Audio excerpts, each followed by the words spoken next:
तो आप इसको, एक चीज मैं जरूर कहूंगी कि लोग अक्सर ज्योतिष की जब बात आती है, जब हम कुंडली एनालिसिस की बात करते हैं, तो लोगों को लगता है कि ये बहुत डिफिकल्ट है। बट सच ये है कि मुझे ऐसा हमेशा लगा जब मैंने पढ़ना शुरू किया था कि इसमें आपको कुछ भी याद करने की जरूरत नहीं है। बहुत नेचुरली आपको हर चीज याद होने लगती है। ये इतनी क्लियर है, ये विद्या ही इतनी सुंदर है कि एक तो हर किसी के पास ये आती नहीं है, और जिस किसी के पास भी अगर ये विद्या जुड़ जाती है, तो आप ऐसा समझ लीजिए कि आपके रास्ते अपने आप खुलते चले जाते हैं। इसमें आपको बहुत सारी चीजों पर बहुत ज्यादा विशेष अध्ययन जिस लेवल पर हम सोच रहे हैं शायद करना ना पड़े।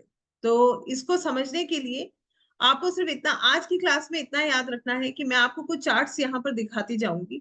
आपको कुछ भी याद नहीं करना है, मैंने कभी कुछ याद नहीं किया है और मेरे को इस बात को कहने में कभी कोई दिक्कत नहीं हुई। ये चीजें नेचुरली आपको याद होंगी, तो आज कोई प्रेशर नहीं लेगा। और अगर आप लोगों के पास अपने चार्ट्स हैं तो बहुत अच्छी बात है, आप अपने चार्ट्स यूज कर सकते हैं। चीजों को समझना आपके लिए आसान हो जाएगा। तो आइए मैं अपना स्क्रीन आपके साथ शेयर करूंगी और फिर मैं आपको यहाँ से जोड़ूंगी।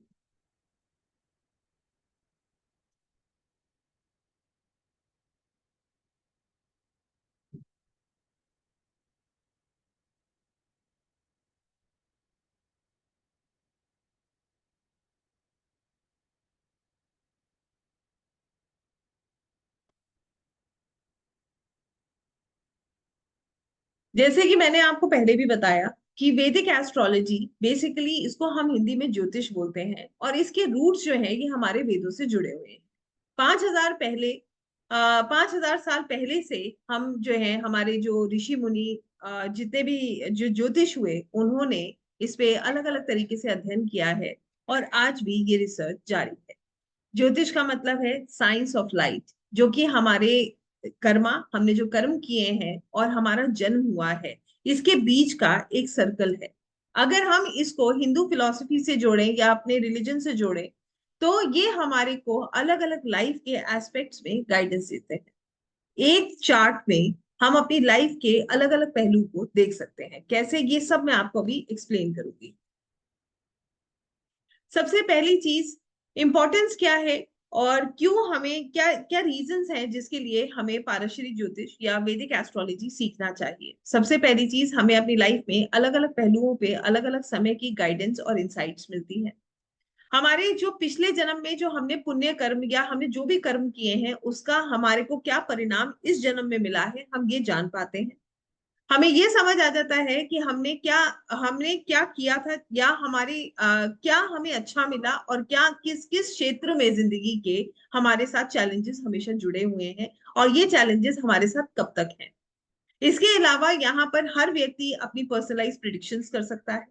यहाँ पर जो रेमेडीज हम देखते हैं, जो रेमेडीज यहाँ वैदिक एस्ट्रोलॉजी के द्वारा दी जाती हैं, ये दशाओं प्लैनेट्स के अनुसार दी जाती हैं, तो ये बहुत इफेक्टिव होती हैं। इसके अलावा हमारे कल्चर में जैसे विवाह है, या किसी भी एक हम किसी भी एक मुंडन है, विवाह है, किसी भी तरीके का कोई एक अच्छा हम शुभ कार्य करने जा रहे हैं, तो उसको किस तरीके से हम और अच्छा किस समय पे करना चाहिए, इन सब चीजों की गाइडेंस हमें यहाँ से मिलती है, और जिससे हम अपने निर्णय जो है वो बेहतर बना सकते हैं। तो ये कुछ कारण हैं जिसकी वजह से वैदिक एस्ट्रोलॉजी हमें करनी चाहिए। वैदिक एस्ट्रोलॉजी के लिए वैदिक एस्ट्रोलॉजर के अंदर क्या क्या खूबियां होनी चाहिए, ये भी उससे ज्यादा इंपॉर्टेंट है। सबसे पहली चीज जो मैंने वैदिक एस्ट्रोलॉजर्स के अंदर देखी है वो है डेडिकेशन। ये जो विद्या है ये एडिक्शन की तरह है। ये हमारे को इसका एडिक्शन हो जाता है। हम इस रहस्यमयी दुनिया में क्या हो रहा है, प्लैनेट्स किस तरीके से हमारी जिंदगी में एक्ट कर रहे हैं, हम जब ये समझने लगते हैं, तो ये इतना डेडिकेशन मांगता है, और ये अपने आप आपको अपनी तरफ खींचता चला जाता है। इसमें ये प्रोसेस, जैसे मैंने बताया, वैदिक एस्ट्रोलॉजी के इस प्रोसेस में एक बात हमेशा विशेष ध्यान रखनी चाहिए कि जो एक बार वैदिक एस्ट्रोलॉजी का विद्यार्थी बन जाता है वो पूरी जिंदगी उसका विद्यार्थी ही रहता है। कोई भी इसमें गुरु नहीं है। बहुत दुनिया इसमें रिसर्च कर रही है, और आज भी ये रिसर्च जो है वो चलती जा रही है। बड़े बड़े दिग्गज जो है, श्रीमान जिनका हम बात करते हैं, के एन राव जी, इनकी किताबों में, इनकी जो है बुक्स हैं, उसमें इन सब चीजों का बड़ी खूबसूरती से वर्णन भी है। और हम जो है यहाँ पर और भी बहुत सी विशेष चीजें हैं जो हम इसमें समझने के लिए हमारे अंदर जिज्ञासा भी रहती है। और यहाँ पर ये भी देखना जरूरी है कि कैसे यूनिवर्स हमारी मदद करते हैं। एक वैदिक एस्ट्रोलॉजर के लिए उससे भी ज्यादा विशेष है कि वो एथिकली इसको प्रैक्टिस करे। कहने का मतलब ये है, बिल्कुल सच्चाई से जो व्यक्ति इसमें काम करता है उसी की उसको ही सफलता प्राप्त होती है। पैशन होना चाहिए एस्ट्रोलॉजी के लिए, जैसे मैंने आपको बताया, बहुत जिज्ञासा होती है एस्ट्रोलॉजर्स के अंदर। खूब रिसर्च करते हैं, पढ़ते रहते हैं। और जैसे मैंने ये बात स्टार्टिंग में भी कही कि हत्ता जिंदगी पढ़ने का विषय है, मगर आज जो हम पढ़ने वाले हैं या जो प्लान मैं आपके लिए लेकर आई हूँ, जो मैं कराती हूँ, उसको हम बोलते हैं प्रेडिक्टिव वैदिक एस्ट्रोलॉजी प्रोग्राम। प्रेडिक्टिव वैदिक एस्ट्रोलॉजी प्रोग्राम का मतलब यह है प्रिडिक्शन करना सीखना। ठीक है। चार्ट्स कैसे पढ़े जाते हैं, आपको इसमें कहीं से कहीं तक चार्ट बनाना नहीं बताया जाएगा। आपको ये नहीं जानना है कि ये ऐसा क्यों है, बट जब आपके पास एक सॉफ्टवेयर के द्वारा चार्ट तैयार हो जाता है, उसको कैसे पढ़ा जाता है, उससे आप प्रिडिक्शन कैसे करेंगे, कौन सा समय अच्छा है, कौन सा खराब है, किसका क्या चल रहा है, वो जो हमें सीखना है वो प्रिडिक्टिव वैदिक एस्ट्रोलॉजी के अनुसार हम जो है करने वाले हैं। इसके अलावा कंसेप्ट्स क्या है इसके, ये भी हम समझ लेते हैं कि कंसेप्ट्स में हमारे साथ चार चीजें चल रही हैं। पहली चीज, जो कर्म हमने किए। दूसरा, जो हमने दोबारा जन्म लिया, इसका क्या उद्देश्य है, हमें क्या क्या मिला है, क्या क्या प्रोमिसेस मिले हैं। देखिए एक बात समझिएगा, यहाँ पर मैं इसको बहुत सिंपल कर देती हूँ आपके लिए। हम जो प्रोमिसेस की बात करते हैं, ऐसा समझ लीजिए कि कोई भी व्यक्ति है, उसकी कुंडली हम देख कर ये जान सकते हैं कि उसको क्या क्या प्रोमिसेस जो है वो यूनिवर्स ने दिए हैं, प्लैनेट्स ने दिए हैं। जैसे मान लीजिए किसी की कुंडली में प्रॉमिस है कि वो एक मिलियनर बनेगा, मगर ये प्रॉमिस जो है जिस प्लैनेट ने उसको दिया है, अगर ये प्रॉमिस उसका 100 साल के बाद पूरा हो रहा है और उस व्यक्ति की उम्र ही 90 साल है, तो उस प्रॉमिस का फिर कोई मतलब बनता नहीं है। ये बताती हैं हमारी दशाएं। तो कहने का मतलब ये है, प्लैनेटरी इन्फ्लुएंसेस क्या है, ये हम यहाँ समझ पाते हैं। हमें ये समझ आता है कि हमारी लाइफ में, हमारी ये जो जन्म हमें मिला है, इसमें कौन कौन से प्लैनेट्स ने हमें कौन कौन से प्रोमिसेस दिए हैं, कहाँ सफलता दी है, कहाँ असफलता दी है, कहाँ हमें बहुत स्ट्रगल करना है, किस किस पहलू में हम बहुत अच्छा कर सकते हैं, कौन सा समय हमारा बहुत अच्छा होगा और कौन से समय में हमें बहुत ज्यादा स्ट्रगल करनी पड़ सकती है, किस समय हमें हमारी हेल्थ के ऊपर प्रॉब्लम आ सकती है, किस समय हमें फाइनेंशियल लॉसेस हो सकते हैं, या किस समय हमें बहुत ज्यादा गेन्स हो सकते हैं, हम व्यापार में बहुत अच्छा कर सकते हैं। इसी तरीके से इसमें जो प्लैनेट्स का इन्फ्लुएंस होता है, उसी के बेसिस पे ये कुंडली, जिसको हम टेवा बोलते हैं, ये बनता है। आप सभी लोग इन सब चीजों से ऑलमोस्ट परिचित होंगे। जो लोगों ने पहले कभी कुंडली दिखाई है, वो इस बात को समझ पाएंगे कि कुंडली क्या है। कुंडली बेसिकली हमारा बर्थ चार्ट है। बर्थ चार्ट को कहने का मतलब ये है, जब एक व्यक्ति इस दुनिया में आता है, जब एक सोल इस दुनिया में आता है, रिकारनेट होता है, उसका जन्म होता है, उस समय जो प्लैनेटरी पोजिशंस होती हैं, वो हमारी कुंडली बनाती है। जिस समय जन्म होता है उस समय कौन सा प्लैनेट कौन सी राशि में, कौन से चरण में, कहाँ पर है, ये बहुत मैटर करता है। और यही जो है, ये हमारी कुंडली बनाता है, जिसको हम बर्थ चार्ट बोलते हैं। वैदिक एस्ट्रोलॉजी में इसको एक मैप बोला जाता है, जहां पर एक इंसान के जन्म के साथ, इसको जन्म के समय पर जहां जहां सारी प्लैनेटरी पोजीशंस हैं, उसके हिसाब से इसे बनाया जाता है। और इसको ब्लूप्रिंट कहा जाता है हमारी जिंदगी का। It is called a blueprint of our life. कुंडली एक सर्कुलर डायग्राम है, जिसको 12 भागों में बांटा जाता है। और ये 12 भाग हाउसेस कहलाते हैं। घर, हाउसेस, आप कैसे भी इनको बोल सकते हैं। और ये हाउसेस जो है हमारी लाइफ के अलग अलग एरियाज को बताते हैं। ये 12 भाव जिनकी हम बात करें, 12 हाउसेस, ये हमारी जिंदगी में हम कैसे हैं, हमारा जो है कुटुंब कैसा है, हमारे भाई बहन कैसे हैं, हमारा घर का सुख कैसा है, हमारे बच्चे कैसे होंगे, हमारी जो है, जो हमारी लाइफ में सिचुएशन है, चाहे कर्जों की चाहे हेल्थ की, वो कैसी रहेगी, हमारे पार्टनर कैसा होगा, हमारी लाइफ में ट्रांसफॉर्मेशन कब होगा, स्ट्रगल्स कैसी आएंगी, हमारा भाग्य कैसा है। उसके बाद आता है कि हमारा कर्म कैसा होगा, हमारी जो हम जिसको बोलते हैं कि हमारी अगर हम इसको पूरी तरीके से समझे तो आप ऐसे समझ लीजिए कि हमारा कर्म कह लीजिए या हमारी सोशल स्टेटस कैसा होगा, फिर हमारे प्रॉफिट्स कैसे होंगे और हमारे खर्चे, हमारे लॉसेस कब होंगे। तो ये 12 भागों में हम ऑलमोस्ट अपनी लाइफ की सभी चीजों को समझ सकते हैं। कौन सा भाग कब एक्टिव हो रहा है, कौन सा भाव हमें कब क्या परिणाम दे रहा है, इसी कॉम्बिनेशन और परम्यूटेशन को एस्ट्रोलॉजी में, वैदिक एस्ट्रोलॉजी में प्रिडिक्शंस को कहा जाता है, प्रिडिक्शंस के नाम से समझा जाता है। तो आइए आगे बढ़ते हैं और यहां से हम अब इन चीजों को समझना शुरू करेंगे। जैसे मैंने आपको बताया कि मैं आपको जो बताऊंगी वो प्रिडिक्टिव है। प्रिडिक्टिव मतलब I make it very easy for you. हम इसे बहुत साधारण शब्दों में बहुत आसानी से समझने की कोशिश करेंगे। ऐसे समझ लीजिए, ये टेवा मेरे ख्याल से हम सभी ने देखा होगा। यस और नो, कितने लोगों ने इसको देखा है? देखा है ना? जिसने कुंडली देखी है सबने इनको, इस टेवा को, इसको खूब अच्छे से देखा होगा। इसको this is called a chart, blank chart, right?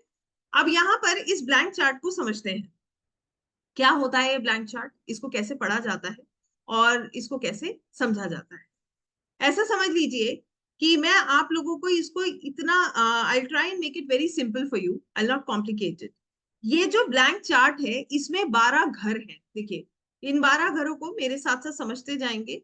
ये इस घर को, this is the first house, ये पहला घर है, ये दूसरा है, ये तीसरा है, ये चौथा घर है, ये पांचवा घर है, ये छठा है, सातवां, आठवां, नौवां, 10वां, 11वां और 12वां घर। ये 12 घर है, ठीक है? तो ऐसे मान लीजिए, इसको समझने के लिए एक प्लॉट है। जैसे एक प्लॉट होता है ना, तो प्लॉट के साथ हम क्या करते हैं, जब एक प्लॉट, बड़ा सा किसी ने प्लॉट खरीदा, प्लॉट खरीदने के बाद उसको बांटा जाता है, ठीक है? उसको अलग अलग घरों में या अलग अलग छोटे छोटे प्लॉट में बांटा जाता है। ऐसे ही होता है ना, एक बड़ा सा प्लॉट लेते हैं फिर उसको छोटे छोटे प्लॉट्स में बांट दिया जाता है।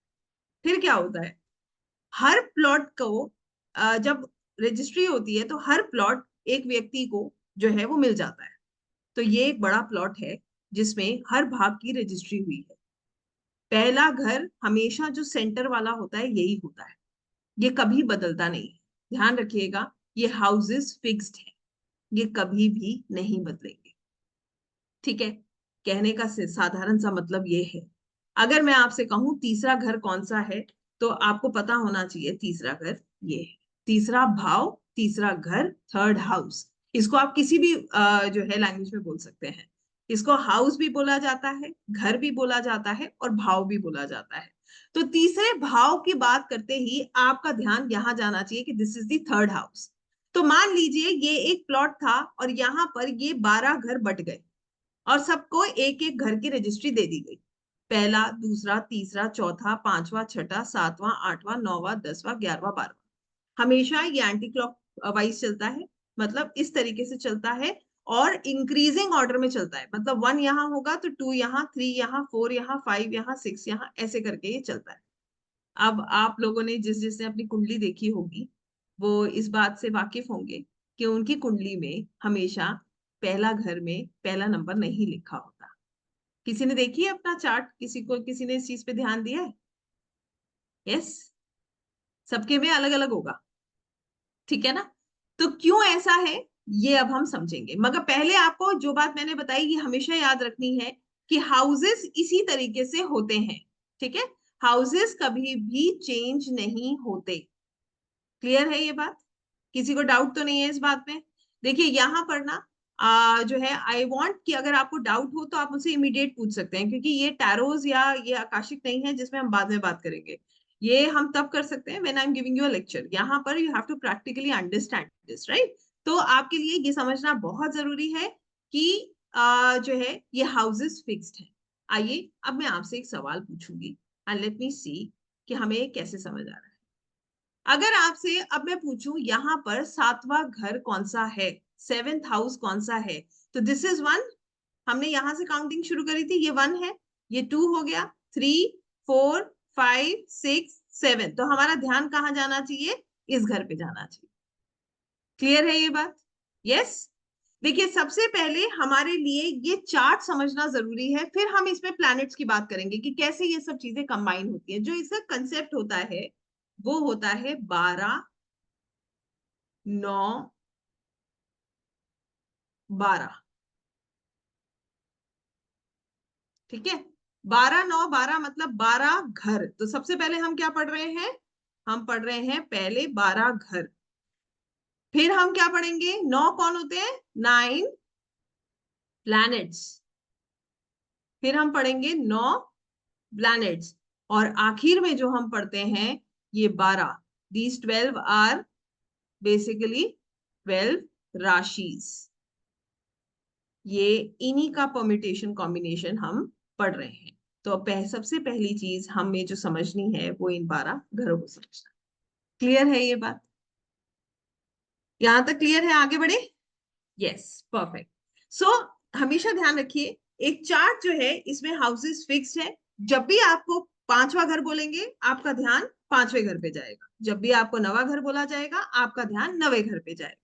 ये हाउसेस बोलते वक्त हमेशा फिक्स रहते हैं क्योंकि हर हाउस का एक उद्देश्य होता है। आइए समझते हैं ये हाउसेस हमें क्या बताते हैं।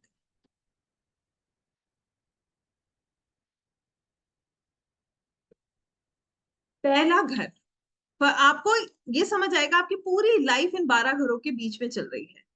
ये पहला घर हमें बताता है हमारे बारे में, हमारा रंग रूप, हमारी पर्सनालिटी, हमारा कैरेक्टर, हम कैसे हैं। कुल मिला के हमारा पहला घर बताता है ऐसा क्यों है कि कोई कैसा दिखता है, किसी की वाणी कैसी है। ये सब चीजें हमें पहले घर से पता चलती हैं।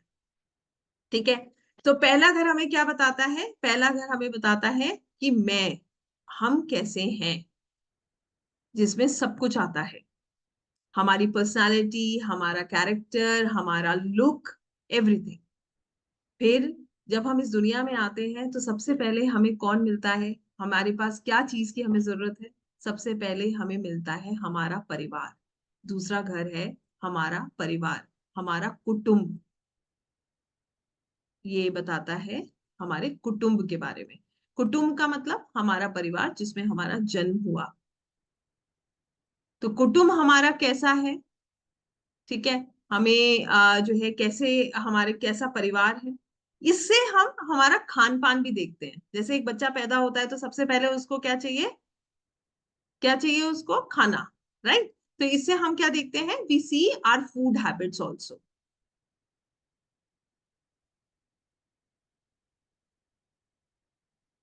ठीक है, इससे हम we also see our speech. And most importantly इससे हम देखते हैं हमारी वेल्थ, एक्यूमुलेटेड वेल्थ। जो पैसा हम इकट्ठा कर रहे हैं ना, सेविंग्स। ये अभी मैं आपको, आप लोग इसको लिखना चाहे लिख लीजिएगा, अदरवाइज ये मैं आपको शेयर भी कर दूंगी जिसमें ये सब कुछ मेंशन। ठीक है, so first house is me, my character, my personality. मैं कैसी हूँ, मेरा कैरेक्टर कैसा है, मेरी पर्सनालिटी कैसी है, मेरा रूप रंग कैसा है, ये सब मुझे पहला भाव बताता है। दूसरा भाव बताता है कि मेरा कुटुंब कैसा है, मेरे खान पान की हैबिट कैसी है, मेरी वाणी कैसी है, मैं बोलती कैसा हूँ, तेज धीरे, किस तरीके की मेरी वाणी है, और साथ में मेरी एक्यूमुलेटेड वेल्थ, मेरी सेविंग्स कैसी है। ठीक है, ये हमें बताता है दूसरा भाव। फिर हम आते हैं थर्ड हाउस पे। थर्ड हाउस हमें बताता है हमारे सिबलिंग्स के बारे में, हमारे भाई बहनों के बारे में। It tells us about our younger siblings. ये बताता है हमें हमारे कम्युनिकेशन के बारे में, कि हम कैसा बात करते हैं। ये हमें बताता है हमारे पराक्रम के बारे में, जो हम एफर्ट्स डालते हैं ना, कि हम कैसे एफर्ट्स डाल रहे हैं। ये भी हमें तीसरे भाव से पता चलता है। पराक्रम, इनिशिएटिव्स। ये हमें बताता है हमारी छोटी मोटी ट्रैवल्स, शॉर्ट टर्म ट्रैवल्स होती है ना, वी कीप ट्रैवलिंग। कभी कई लोग आप देखना काम ही ट्रैवल कर करके करते हैं। उनका काम ही यही है कि वो ट्रैवल करते जाते हैं। जैसे मार्केटिंग में है तो उनको बहुत ट्रैवल करना है। तो it also tells us about our short travels.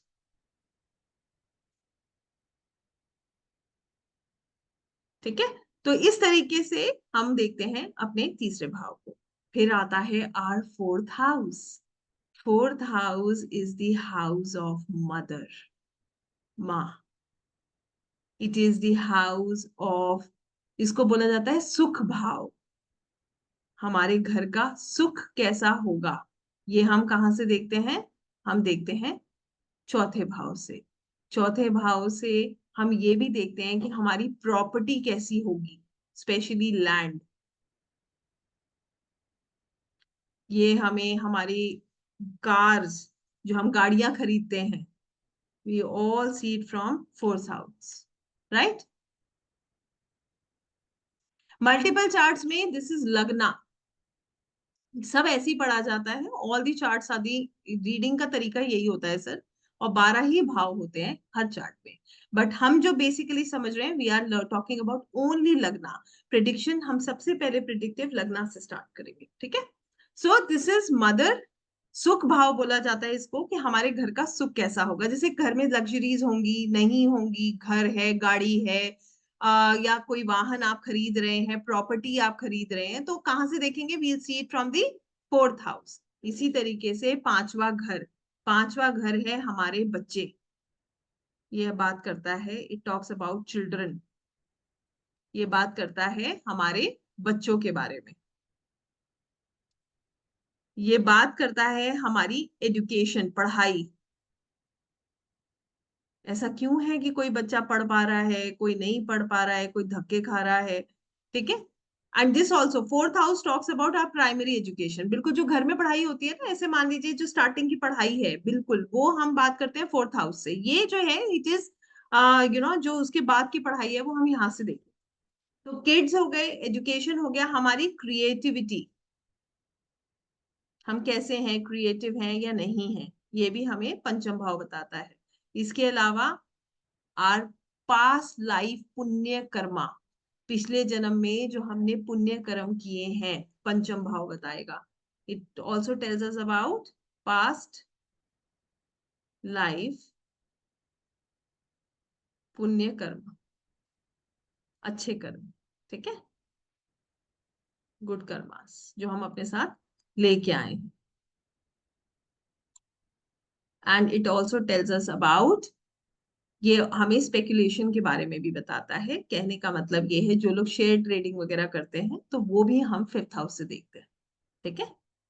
Any kind of share trading, any kind of speculation, ये हम फिफ्थ हाउस से देखते हैं। क्लियर हो गया। फिर आता है सिक्स्थ हाउस, ये है छठा घर। छठा भाव बताता है हमारा ऋण, रिपु, शत्रु। मतलब it tells us about our enemies, हमारे शत्रु। ये बताता है हमारी हेल्थ को भी।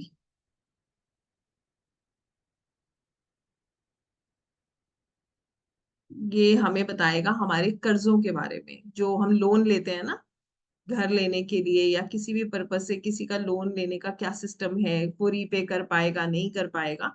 Sixth house. तो एनिमीज, हेल्थ, लोन, और उसके अलावा कोई भी कोर्ट कचहरी, एनी लिटिगेशन,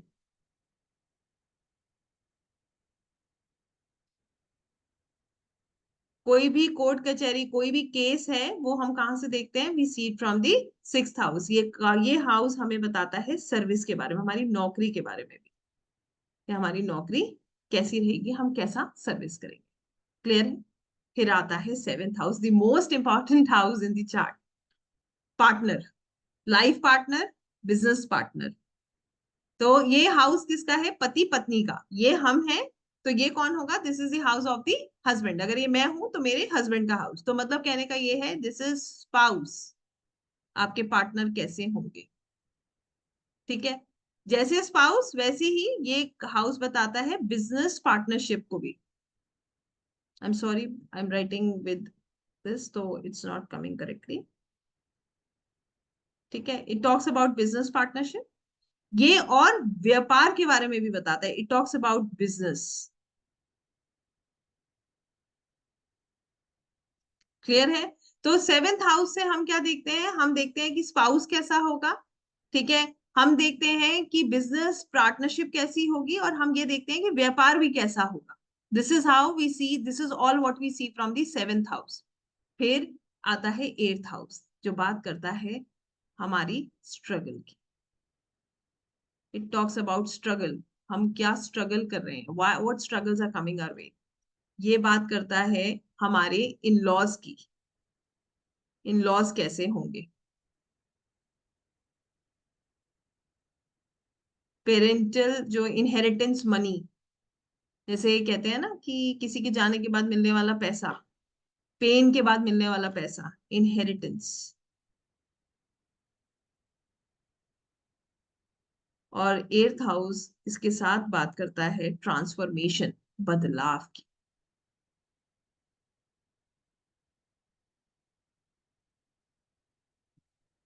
क्लियर हो गया? 9th हाउस इज भाग्य, आर लक। ये बात करेगा हमारी कि हम कैसी किस्मत लेके आए हैं, अच्छी है, खराब है, क्या हमारी किस्मत इस काम में हमारा साथ देगी। This is what 9th house will talk about. ये बात करेगा हमारे, it will talk about our father, our गुरु।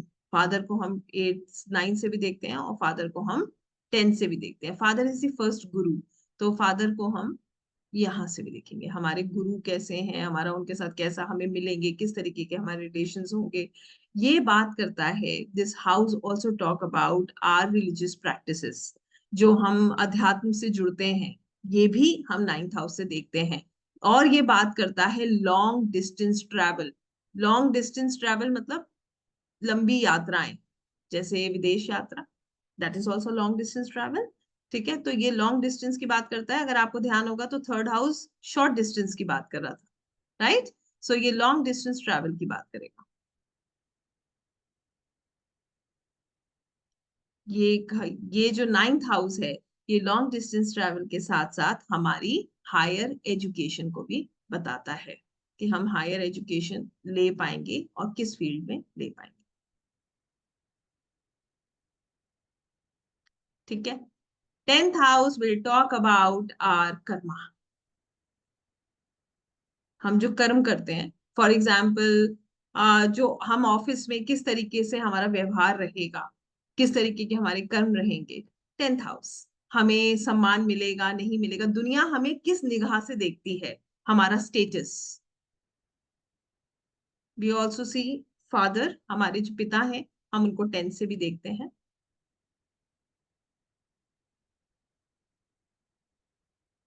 अब जैसे नौकरी तो मिल गई, अब नौकरी में हमारा किस तरीके का रोल रहने वाला है, हमें किस तरीके के सम्मान मिलेगा नहीं मिलेगा, और किस तरीके के कर्म हम करने वाले हैं, चाहे हम क्या डोमिनेट करेंगे या हम हमेशा जो है दूसरों की सुनने वाले हैं। ये सब चीजें 10th हाउस बताता है। इंटरेस्टिंगली 11th हाउस जो है वो बताएगा हमारे प्रॉफिट्स को। जो काम करता है उसको प्रॉफिट चाहिए, तो 11th हाउस हमें बताता है हमारे प्रॉफिट्स, हमारे गेन्स कैसे होने वाले हैं। हमारा सोशल नेटवर्क, हमारी सोशल नेटवर्किंग, फ्रेंड्स, मित्र, बड़े भाई बहन, ये बात करेगा अबाउट आवर सोशल नेटवर्क। हमारे मित्र कैसे होंगे, हम सोशल नेटवर्क से क्या करने वाले हैं, कि हम उनके साथ काम करेंगे नहीं करेंगे। All this we get to know from the 11th house. It also talk about our elder brother sister, और यहाँ से हमें जो है हमारे डिजायर्स का भी पता चलता है, इच्छा। And comes the 12th house. 12th house का मतलब है लॉस। 12th हाउस बात करता है लॉस, हॉस्पिटलाइजेशन, आइसोलेशन की बात करता है, अकेले रहने की बात करता है। ठीक है। It also talks about meditation, ये बात करता है जेल की, विदेश यात्रा की, फॉरेन, जैसे कई लोगों का क्वेश्चन होता है ना कि फॉरेन कंट्री जा पाएंगे या नहीं जा पाएंगे, तो 12th house tells about all this. तो कहने का मतलब ये है, अगर अब आप ध्यान से देखेंगे तो ये 12 घर हमारी लाइफ के ऑलमोस्ट सभी एस्पेक्ट्स की बात करते हैं। 12 12 घरों में पहला घर बताता है मैं कैसा, ठीक है। दूसरा बताता है कि मेरी वाणी कैसी, मेरा खाना पीना कैसा, मेरे कुटुंब कैसा, मेरे पास जो एक्यूमुलेटेड वेल्थ है वो कैसी। देखिए 11वें घर से हम देख रहे हैं कि हमारे को प्रॉफिट क्या आ रहा है और कितना सेविंग हम कर पाएंगे, ये दूसरा भाव बताता है। सेविंग्स कहाँ से हो रही है? दूसरे भाव से हो रही है। तीसरा भाव है हमारे छोटे भाई बहन, हमारा शॉर्ट ट्रैवल। तीसरा भाव हमारे कम्युनिकेशन और हमारे पराक्रम को बताता है कि हमारे अंदर इच्छा है काम करने की, हम कितने एफर्ट्स डालना चाहते हैं। चौथा भाव हमारा सुख भाव है, हमारी माता जी, हमारा घर, हमारी प्रॉपर्टी, हमारी लग्जरी, सब चौथे भाव से हमें पता चलती हैं। पांचवा भाव हमारे बच्चों का है, हमारी पढ़ाई का है, क्रिएटिविटी का है, पिछले जन्म से जो हमने पुण्य कर्मा हम लेकर आए हैं उसका है, स्पेकुलेशन से गेन का है। फिर बात आती है छठे भाव की, ऋण, रिपु और शत्रु। मतलब कर्जा, दुश्मन, और जो है जो हमारी हेल्थ है, हमारी सर्विस है, ये हमें छठे भाव से पता चलता है। सप्तम भाव जो है वो हमारे पार्टनर के बारे में बताता है, हमारे स्पाउस के बारे में बताता है। सप्तम भाव जो है वो हमारी बिजनेस पार्टनरशिप के बारे में भी बताता है, और ये हमें ये भी बताता है कि व्यापार करना चाहिए, नहीं करना चाहिए, किसका करना चाहिए, हमें सूट भी करेगा या नहीं करेगा। अष्टम भाव बताता है हम क्या स्ट्रगल्स करने वाले हैं, हमारी लाइफ में क्या बदलाव आने वाले हैं। और ये कहीं ना कहीं हमारे को जो ये क्रोनिक डिजीजेस लोगों को होती हैं जो कि लॉन्ग टर्म होती है, ये घर जो है ना 8th हाउस, ये हमारी लॉन्जेविटी को भी बताता है। उम्र, लंबी आयु है या छोटी आयु है, ये भी हम अष्टम भाव से देखते हैं। नवा भाव हमारे भाग्य का घर है। नवा भाव हमारे पिता का, हमारे गुरु का घर है। नवा भाव लॉन्ग डिस्टेंस ट्रैवल को बताता है। नवा भाव जो है हमारी हायर एजुकेशन को बताता है। 10वां भाव भी पिता को बताता है, स्टेटस को बताता है, और ये हमारे कर्मों को बताता है। 11वें भाव की हम बात करते हैं तो प्रॉफिट्स हैं, सोशल नेटवर्किंग है, डिजीजेस हैं, सॉरी डिजायर्स हैं, और इसके अलावा 11th हाउस जो है ये हमारे बड़े भाई बहनों को भी बताता है। 12th हाउस की मैं बात कर रही हूँ तो यहाँ से लॉसेस हैं, हॉस्पिटलाइजेशन है, जेल है, फॉरेन कंट्री ट्रैवल है। और 12th हाउस जो है वो हमारी मेडिटेशन, हमारी साधना को भी बताता है। तो ये है हमारे 12 भाव जो फिक्स्ड है। क्लियर हो गई यहाँ तक बात? बताइए, मैं पहले आप लोगों के मैसेज का वेट कर रही हूँ। लेट मी जस्ट सी कि कितने लोगों को क्लियर है। बहुत जरूरी है ये बात समझना, अगर आपको क्लियर होगा तभी आप इसको कर पाओगे, आगे आपको समझ ही तब आएगा।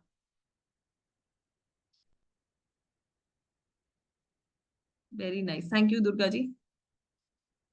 वेरी नाइस, सुनीता जी को भी क्लियर है। So good. हम लोग कितने लोग हैं? या 46, 46 में दो लोग हम। ओह वाह, क्या बात है, very nice, so good, amazing. अब आपको ये सोचना है कि क्या ये आपको याद करना है, तो नहीं, ये आपको अपने आप याद हो जाता है। मैं आपको तरीके बताऊंगी जिसमें किसी को कुछ भी याद करने की जरूरत नहीं है। मैंने कभी याद नहीं किया, बिलीव मी। अगर आप मेरी स्टार्टिंग की नोटबुक्स भी देखेंगे तो वहां पर कुछ भी आपको आपको सिर्फ ये मिलेगा कि 4 पेजेस मैंने बनाए हुए थे, उन 4 पेजेस को मैं कंसिडर करती थी, और कब मुझे याद हो गया मुझे पता भी नहीं चला। ऐसे करके हम करेंगे। अगर कोई भाव ब्लैंक है तो भी विनीत जी, भाव का मतलब तो वही है। अभी मैं आपको समझाऊंगी यहाँ पर ब्लैंक चार्ट, ब्लैंक भाव को कैसे देखा जाता है, मगर भाव का मतलब वही है। मान लीजिए किसी भाव में कोई प्लैनेट नहीं है, मगर वहां एक नंबर लिखा होगा, तो उस समय उस भाव की जिम्मेदारी उस नंबर पे आ जाती है।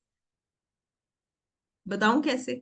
आइए इस चीज को भी समझ लेते हैं, हालांकि ये थोड़ा सा बाद में मैं बताना चाह रही थी, बट कोई बात नहीं, करना तो हमें सभी है, ऐसे समझ। आइए ऐसे समझ लीजिए कि हर घर में एक नंबर लिखा है। जिस घर में जो नंबर लिखा है उस घर की जिम्मेदारी उस नंबर के पास है। ठीक है? वो है उस घर का ओनर। वो है उस घर का ओनर, जिसके नाम पर वो घर है। और जब कोई प्लैनेट आकर उसमें बैठ जाता है तो फिर वो हो जाता है वहां किराएदार। ठीक है? वो रेंट पे है। अब आप ऐसे समझिएगा, आपके दो घर हैं।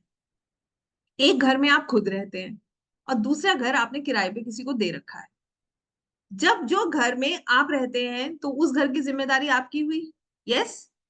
जो घर आपने किराए पे दे रखा है उसकी जिम्मेदारी पहले किराएदार की होगी या आपकी होगी? कौन ख्याल रख रहा है उस घर का? किराएदार रख रहा है ना। तो जो घर खाली है उस घर में उस घर की जिम्मेदारी ओनर की होती है।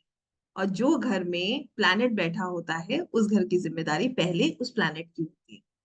मान लीजिए किसी घर में कोई भी नहीं है, आपका एक घर बैंगलोर में है, आपने ना तो वो किराए पे दिया है ना आप वहां रह रहे हैं, फिर भी जिम्मेदारी किसकी है? आपकी है। आपको ही उसे समय समय पर साफ कराना पड़ेगा, उसकी मेंटेनेंस देनी पड़ेगी नहीं देनी पड़ेगी?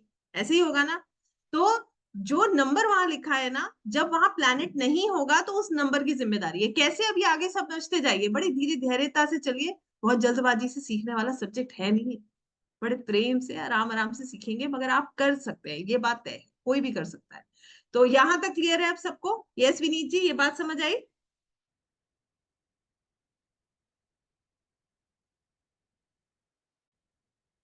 बढ़े आगे? So good. चलिए आगे समझते हैं, और आगे की पूरी प्रक्रिया एक एक करके अब हम समझते जाएंगे। आइए पहले अब हम रोशनी डालेंगे हमारे 9 प्लैनेट्स। हालांकि जो लोग ऑलरेडी मुझसे कनेक्टेड हैं, जिन्होंने खासकर टैरोस किया है, उनको प्लैनेट्स की खूब अच्छे से पता है कि सूर्य जो है वो क्या है, और राहु क्या है, ये सब हम जानते हैं। फिर भी क्योंकि मेरी जिम्मेदारी है तो मुझे आपको ये बताना है।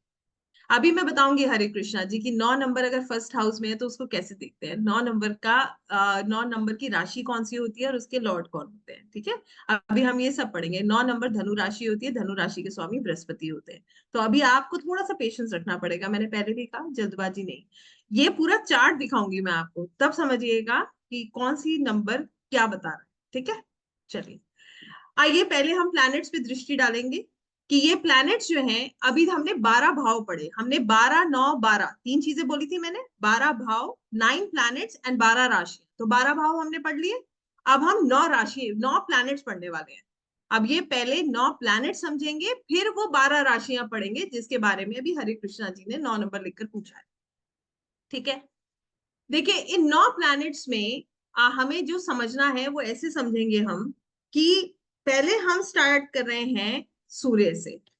सूर्य राजा है, सूर्य पिता है। तो ऐसे समझ लीजिए कि सूर्य एक ऐसा प्लैनेट है जो हमें ऊर्जा देता है। सूर्य हमें गाइड करता है, सूर्य हमारे कॉन्फिडेंस को दर्शाता है, सूर्य सरकार को दर्शाता है। तो सूर्य एक ऐसा प्लैनेट है जो कि राजा है, जो कॉन्फिडेंस की बात करता है, विल पावर की बात करता है। सूर्य एक ऐसा प्लैनेट है जो हमारे अंदर ऊर्जा भरता है, हमारे अंदर जो है कहते हैं ना केपेबिलिटी ऑफ फाइटिंग, कहाँ से मिलती है? सूर्य देव से मिलती है। फिर आते हैं चंद्रमा। चंद्रमा माँ है, चंद्रमा नर्चरिंग होता है। जितने लोग चंद्रमा से गवर्न होते हैं वो कैसे होते हैं? वो हर समय दूसरों का ध्यान रखने वाले, हर किसी की केयर करने वाले होते हैं। तो चंद्रमा का क्या काम है? चंद्रमा बड़ा सौम्य है। ठीक है ना। तो चंद्रमा कैसा है? चंद्रमा एक ऐसा प्लैनेट है जो एक माँ के समान है, दूसरों का केयर करना, नर्चरिंग करना। और चंद्रमा ना हर 2.5 दिन में घर बदलता है। तो चंद्रमा वाले लोग कैसे होते हैं? जिनका मन बहुत जल्दी जल्दी भटकता रहता है। ठीक है, हर समय मन बदलता रहेगा, स्थिरता नहीं होती। ठीक है, चंचल होते हैं। ऐसे करके हम चंद्रमा को देखते हैं। चंद्रमा के बाद जो तीसरे प्लैनेट की हम बात कर रहे हैं वो है मंगल। मंगल जो है वो एक सेनापति है। इसको इसको हम देखते हैं फायर से, करेज, हमारे अंदर जो इच्छा शक्ति है, जो हिम्मत है, वो किससे हम देख रहे हैं? वो मंगल से देख रहे हैं। जहां पर मंगल होता है वहीं पे हमारी सबसे ज्यादा ऊर्जा निकलती है, सबसे ज्यादा हम उसी पे फाइट करते हैं, उसी पे मेहनत करते हैं। फिर आता है बुध। बुध है बुद्धि, इंटेलेक्ट। बुध है, ऐसे समझ लीजिए एक गाड़ी, और गाड़ी का एक जो कहते हैं ना एक डिब्बा। बुध है लॉजिक, बुध है वाणी, जो हम बोलते हैं वो बुध है। ठीक है, और बुध से, और ये भी मैं आपको बता दूं, मंगल भाइयों को बताता है, बुध बहन बहनोई को बताता है। सूर्य पिता है, ठीक है, चंद्रमा माता है, ठीक है, इसके बाद जो मंगल भाई है, बुध बहने हैं। ठीक है, फिर आते हैं बृहस्पति, जुपिटर। जुपिटर कौन है? जुपिटर हमारे गुरु हैं। बृहस्पति गुरु है, ब्राह्मण है। बृहस्पति हमें ज्ञान देते हैं, ये ज्ञान के कारक हैं। आपको ऐसे समझ लीजिए, एक छोटी सी बात बताती हूँ। गुरु की अपनी स्थिति कैसी भी हो, गुरु की अपनी स्थिति कैसी भी हो, मगर वो हमेशा वो अपने शिष्य को आशीर्वाद ही देता है। और गुरु में इतनी शक्ति है कि उनकी एक दृष्टि अगर जो है अपने शिष्य पे पड़ जाए तो वो उनकी जिंदगी बदल सकती है। मानते हैं इस बात को? तो गुरु क्या है? गुरु ज्ञान का कारक है। गुरु जो है वो विजडम का कारक है। और गुरु जो है वो हमारी लाइफ में अबंडेंस का भी कारक है। फिर आते हैं शुक्र। शुक्र कौन होता है? शुक्र रिश्ते होते हैं, लव रिलेशनशिप्स। शुक्र पत्नी होती है। शुक्र जो है, ऐसे समझ लीजिए, शुक्र कारक किसका है? शुक्र कारक होता है प्रेम का। शुक्र कारक होता है रिलेशनशिप्स का। शुक्र कारक होता है सुंदरता का। शुक्र कारक होता है लग्जरीज का। हमारी लाइफ में कैसी लग्जरी हमें मिलने वाली है, किस तरीके का जो है हमारे को रिलेशन मिलने वाला है, ये हम कहाँ से देखते हैं? शुक्र से। इसके बाद आते हैं शनि। शनि हमारे कर्मफल दाता है। ये हमारे कर्मों का परिणाम देने हमें आए हैं। इसीलिए आपने अक्सर सुना होगा शनि की साढ़े साती, शनि की ढैया। इसको सुनते ही लोग डर जाते हैं। क्यों? क्योंकि सबको पता है कि शनि एक ऐसा ग्रह है जो जब व्यक्ति को जो है ये ग्रह की जब इसकी दशा या इसकी ढैया साढ़े साती आती है तो हमारे कर्मों का हमें परिणाम देती है। तो शनि एक ऐसा प्लैनेट है जो हमें बहुत स्ट्रगल कराता है। ये डिले का कारक है, हर काम देरी से करना, मेहनत ज्यादा कराना। और शनि देव हमें रिस्पॉन्सिबल बनाते हैं। फिर आते हैं राहु।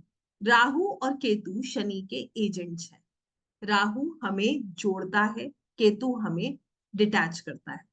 राहु हमें, जहां पर राहु का इन्फ्लुएंस होगा, व्यक्ति ओवर थिंकिंग करेगा। राहु के पास क्या है? सिर्फ सिर है, हाथ पैर नहीं है, काम नहीं कर सकता है, तो थॉट्स बहुत आते हैं, हर समय सोचते रहना। और ऐसी ऐसी चीजें राहु के पास हैं सोचने के लिए या बता या करने के लिए जो प्लान कोई और बना नहीं सकता है, वो राहु प्लान बना सकता है। राहु एक ऐसा प्लैनेट है। राहु जो है ऐसा आप मान लीजिए राहु एक ऐसा प्लैनेट है, अगर अच्छा हो ना तो रंग को राजा बना देता है, बड़ी स्पीड से ऊपर लेकर जाता है।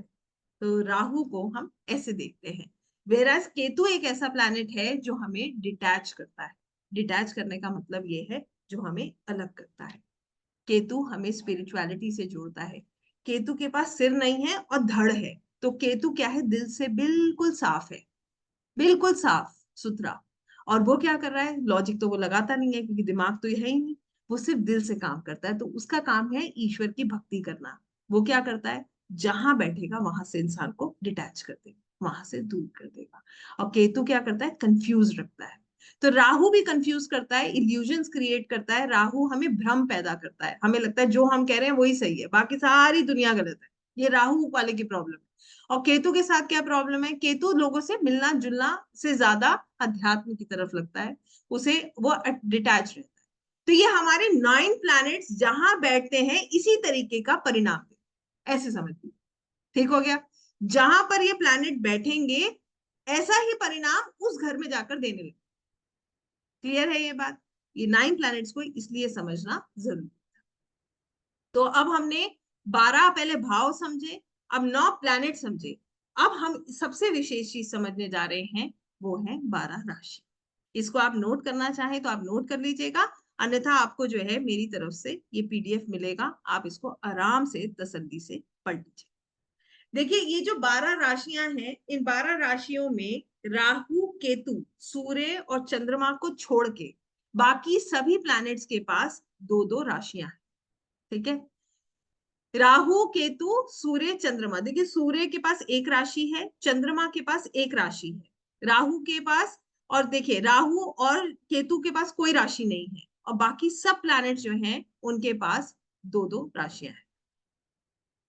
फिर से मैं रिपीट कर रही हूँ, सूर्य के पास एक राशि है, चंद्रमा के पास भी एक राशि है, और बाकी जो प्लैनेट्स हैं उन सब के पास दो दो राशियां हैं, और राहु और केतु क्योंकि छाया ग्रह हैं इनके पास कोई राशि नहीं। ठीक है? आइए मैं आपको राशियों का क्रम बता रही हूँ। ये क्रम आपको, देखिए मैं फिर अपनी बात दोहराऊंगी, मैं कभी किसी को नहीं कहती हूँ कि इस क्रम को याद कीजिए, इसको याद करने की जरूरत नहीं है।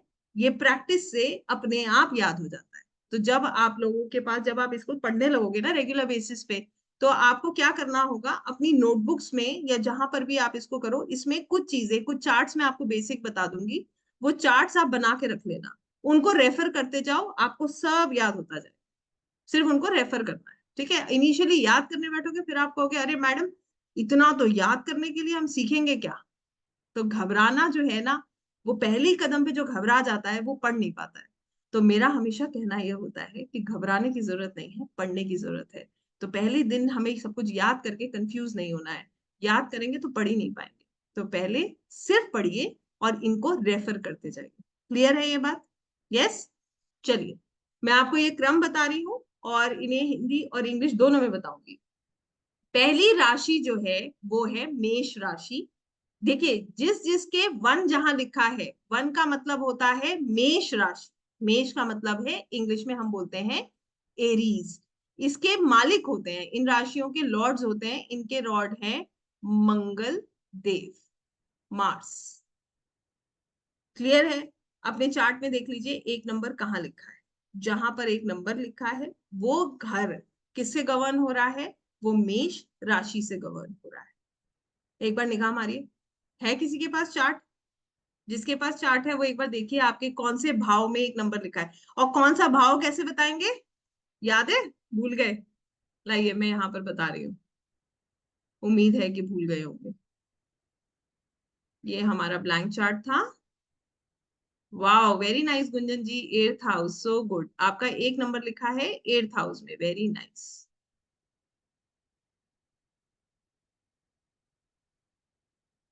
ये हमारा ब्लैंक चार्ट था जिसमें हमने ये बोला था हाउसेस फिक्स्ड है। तो इसका मतलब गुंजन जी आपके इस घर में एक नंबर लिखा है, राइट?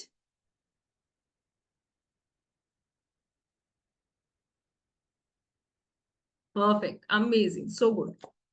पूर्वी जी के भी 8th हाउस में मंगल लिखा है, क्या बात है। So good. और बाकी किस किस के हैं? वो मंगल नहीं, एक नंबर लिखा है, sorry. You just have to see कि एक नंबर आपके इस पूरे चार्ट में कौन से घर में लिखा है। विनीत जी के छठे भाव में, मतलब यहाँ लिखा है, राइट विनीत जी? आपके यहाँ लिखा है। बाकी सब लोग वेट कर रही हूँ मैं, जिसके पास चार्ट्स हैं एक बार देखिए।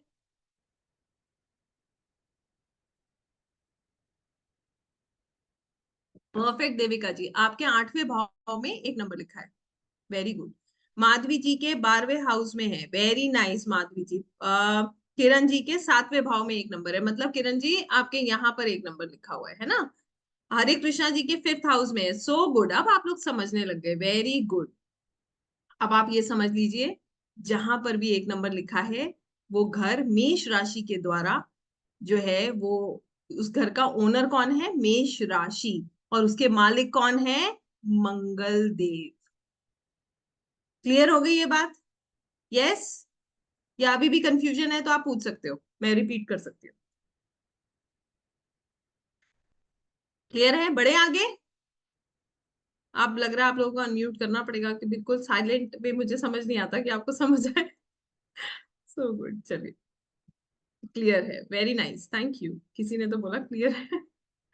चलिए, 2 नंबर मतलब जो दूसरे नंबर की राशि है वो है वृषभ राशि, जिसका माल, जिसको इंग्लिश में टॉरस कहा जाता है, और इसके जो लॉर्ड होते हैं वो होते हैं वीनस। अब आप देखिए, जिस जिसके 8 नंबर, अब वो 8वें भाव में एक नंबर लिखा था, उसके 9वें भाव में 2 नंबर लिखा होगा। यस और नो? चेक कर लीजिए। ओह वाह, माधवी जी के पहले भाव में 2 नंबर लिखा है, वेरी गुड। तो आप जो है गवर्न होती हैं शुक्र से, वेरी नाइस, अरे वाह। अब यस आया सबका फटाफट, सो गुड। क्लियर है ये बात? Very nice, so good, very nice Prasad ji. This is what I wanted you to understand. ठीक है? तो आपके जो इसको अभी और इजी कर दूंगी मैं आपके लिए। ठीक है? अब आते हैं 3 नंबर।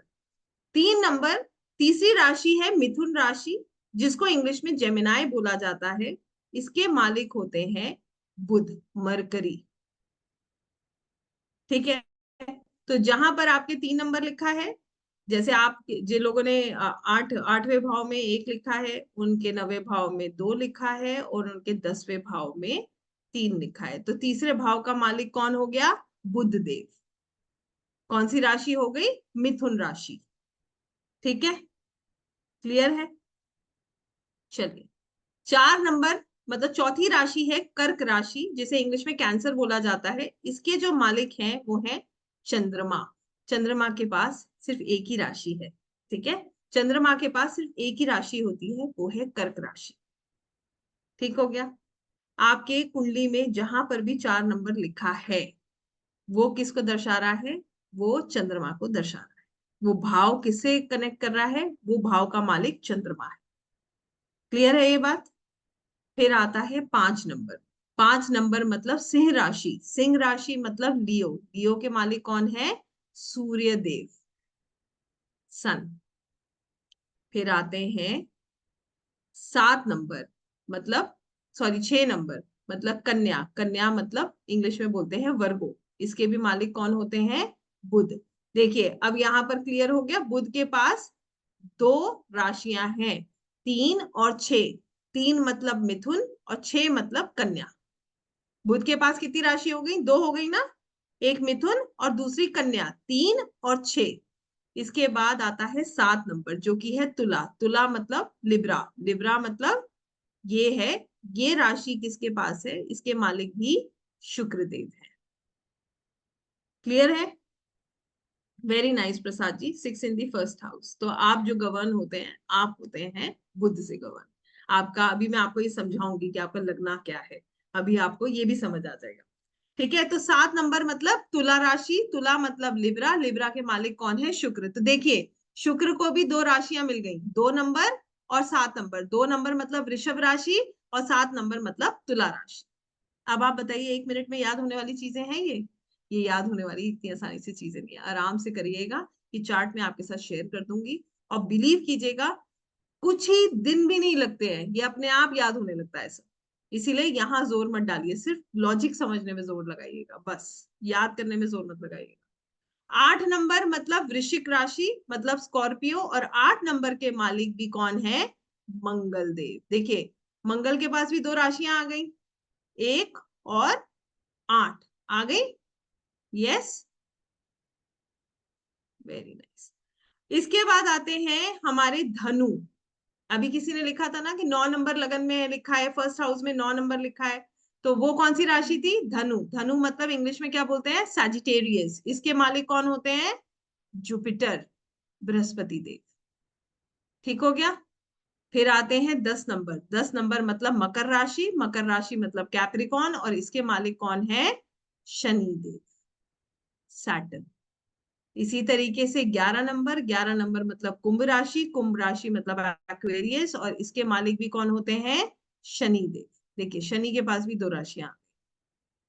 और आखिरी 12 नंबर राशि है मीन राशि। मीन राशि मतलब पाइसेस, और पाइसेस के मालिक कौन होते हैं? जुपिटर, बृहस्पति देव। तो यहाँ पर बृहस्पति देव के पास भी 2 राशियां आ गई, 9 और 12। क्लियर हो गया यहाँ तक सबको? कोई डाउट किसी को? ठीक है। अब मैं आपको आपका लगन देखना बताती हूँ कि आपकी लगन कौन सी है, और आप उसका क्या आपकी लाइफ में मतलब है।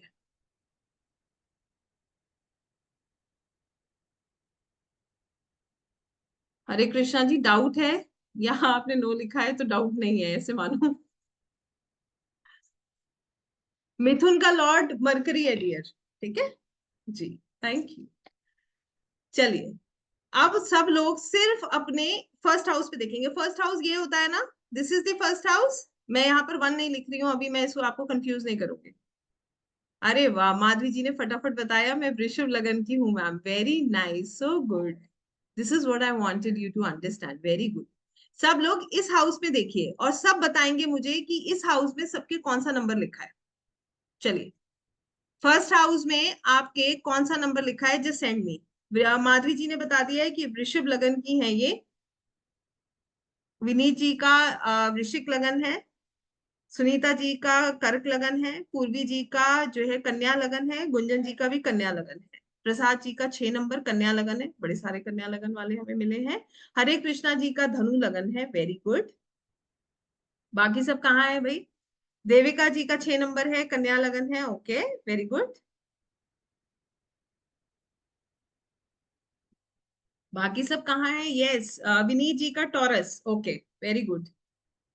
कोई बात नहीं, किसी का है तो किसी और का देख लीजिए सुरेखा जी। दुर्गा जी का लिब्रा है, ओके सो गुड। पापोरी जी का कैप्रिकॉन है। Searching for my chart, you can search, you can look at any chart right now, है ना। अगर आपको मिल जाता है तो अच्छी बात है, वरना किसी भी चार्ट पे लगा सकते हैं इसको। अब मैं आपको कुछ चीजें बताती हूँ, बताऊं जितने लोगों ने अपने अपने बताए हैं। Let me just tell them. Start करते हैं। आ, माधवी जी ने हमें ये बताया था कि माधवी जी की वृषभ लगन है। वृषभ लगन मतलब 2 नंबर की लगन। 2 नंबर की लगन मतलब किससे गवर्न हो रही है माधवी जी? शुक्र देव से। ठीक है। लगन का मालिक कौन हुआ? वीनस। देखिए यहाँ लिखा है, माधवी जी की वृषभ लगन है और उसका मालिक कौन है? शुक्र। ठीक हो गया। यस। इसके बाद 8 नंबर विनीत जी की लगन है। 8 नंबर मतलब यहां देख लीजिए, 8 नंबर मतलब वृश्चिक राशि, मतलब इसके स्वामी कौन है? मंगल। ठीक हो गया। और किसने दिया है? कर्क लगन, सिद्धेश जी, वेरी नाइस। माधवी जी शुक्र, यस। इसके बाद कर्क लगन जिस जिसकी है उसके मालिक कौन है? कर्क लगन के मालिक है चंद्रमा। आप लोग किससे गवर्न होते हैं? आप लोग गवर्न होते हैं चंद्रमा से। ठीक है। इसके बाद ये इन लगन का अलग अलग महत्व है, जब हम पढ़ते जाएंगे आपको समझ आता जाएगा। 6 नंबर जिस जिसकी लगन है, बहुत सारे लोगों की लगन 6 नंबर है। 6 नंबर जो होती है कन्या राशि होती है, जिसके मालिक जो होते हैं वो होते हैं बुध। ठीक है। धनु लगन मतलब बृहस्पति की लगन है, जिसको हम बोलते हैं, जिसके मालिक बुध है, मतलब वो सॉरी बृहस्पति है, मतलब इनको ज्ञान की बातें करना, ज्ञान देना बहुत पसंद। ठीक है। इसके बाद और रोजीना जी का भी जो है वो कन्या लगन है। Very good. तुला मतलब, तुला मतलब 7 नंबर, ये भी गवर्न किससे हो रहे हैं? ये भी शुक्र देव से गवर्न हो रहे हैं। कैप्रिकॉन पापोरी जी का है, मतलब मकर, और इसके मालिक कौन है? इसके मालिक शनि देव है। ठीक है। दुर्गा जी का लिब्रा है। लिब्रा अगर आप देख रहे हैं, देखिए इसे समझना बहुत आसान होता है। इसको इसमें कंफ्यूज हम लोग तब होते हैं जब आपको अभी याद होने में समय समय लगेगा, वरना इसमें कोई परेशानी नहीं होती है। लिब्रा मतलब तुला, जिसके मालिक हो गए शुक्र। और किसी का बचा तो नहीं? टॉरस, यस, विनीत जी का टॉरस है। देखिए टॉरस मतलब अगेन वृषभ, मालिक शुक्र। आई होप मैंने सभी का नाम ले लिया है। वैशाली जी का मकर है, और मकर के मालिक जो हैं, मकर मतलब कैप्रिकॉन, इसके मालिक हैं सैटर्न। देविका जी आपके तो मैंने बताया शायद, एक सेकंड रुकिए, आपका क्या था? देविका 6 नंबर। देविका जी 6 नंबर मतलब आपके सामने बताइए कौन सी राशि लिखी है? कन्या। कन्या के मालिक कौन है? बुध। तो ऐसे करके हम देखते हैं, ये हमारी लगन होती है। ठीक है। शीतल जी की जेमिनी है। जेमिनाई के मालिक मतलब बुध, और जेमिनाई को हिंदी में हम क्या बोलते हैं? मिथुन। यहां तक सबको समझ आ गया? ठीक है। ये होती है हमारी लगन। लगन क्या होती है? लगन मतलब हम किससे गवर्न हो रहे हैं। इसके बाद आप लोगों ने अक्सर सुना होगा, हमारी होती है एक चंद्र राशि। सुना है सबने कि चंद्र राशि होती है? सुना है? देखिए आप लोगों की कुंडली में चंद्रमा किस नंबर में लिखा है, सब लोग चेक करेंगे सबकी कुंडली में चंद्रमा किस नंबर में लिखा है, और मुझे भेजिए। चंद्रमा जहां लिखा है उस घर में कौन सा नंबर लिखा है? हाउस नहीं बताना है हरे कृष्णा जी, नंबर बताना है।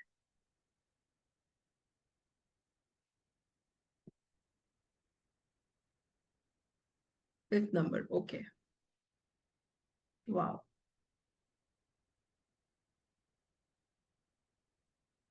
हरे कृष्णा जी का मैं ही ढूंढ देती हूँ, आपने पहले मुझे भेजा होगा शायद। या आपकी धनु लगन है ना? लगन कुंडली, यस, इन लगन कुंडली। बिल्कुल ठीक बोला अब आपने। आपकी धनु लगन है तो 12 नंबर में आपका चंद्रमा लिखा है, चौथे भाव में। ऐसे पढ़ते हैं इसको। ठीक है। आपको पूर्वी जी ये बताना है, मून कौन से नंबर में लिखा है, कौन से भाव में लिखा है, ये नहीं बेटा, किस नंबर में मून लिखा है, बस ये बताना है। ठीक है। समझ आया? और जिसको समझ नहीं आया वो शेयर कर लीजिएगा अपनी कुंडली, मैं आपको हेल्प कर दूँ। आया पूर्वी जी समझ? नहीं आया? आप मेरे को व्हाट्सएप करो अपनी कुंडली। मून एमओ लिखा होगा, देखो बेटा एमओ लिखा होगा, देखो एमओ कहाँ लिखा है, ऐसे एम ओ मून, या अगर हिंदी में है तो चंद्रमा लिखा होगा ऐसे।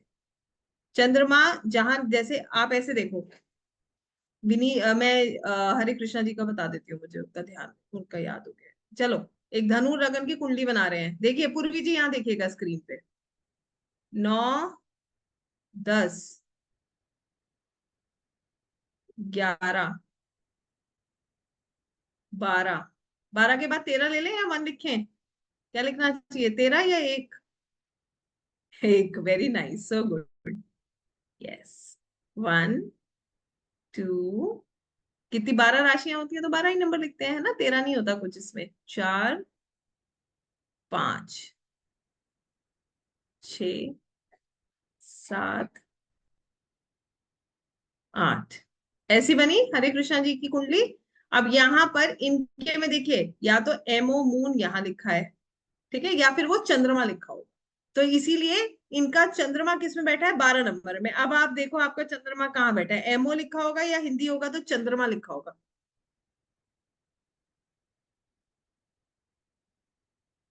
पता नहीं विनीत जी, आप भी देखिए आपका चंद्रमा किस नंबर में लिखा है। ठीक है, पूर्वी जी समझ आया? Sorry, 3, okay. No problem, first house, very good. अच्छा, एक चीज और बता दीजिए पूर्वी जी अब इसके साथ, आप इमोशनल हो? मुस्कुरा दो।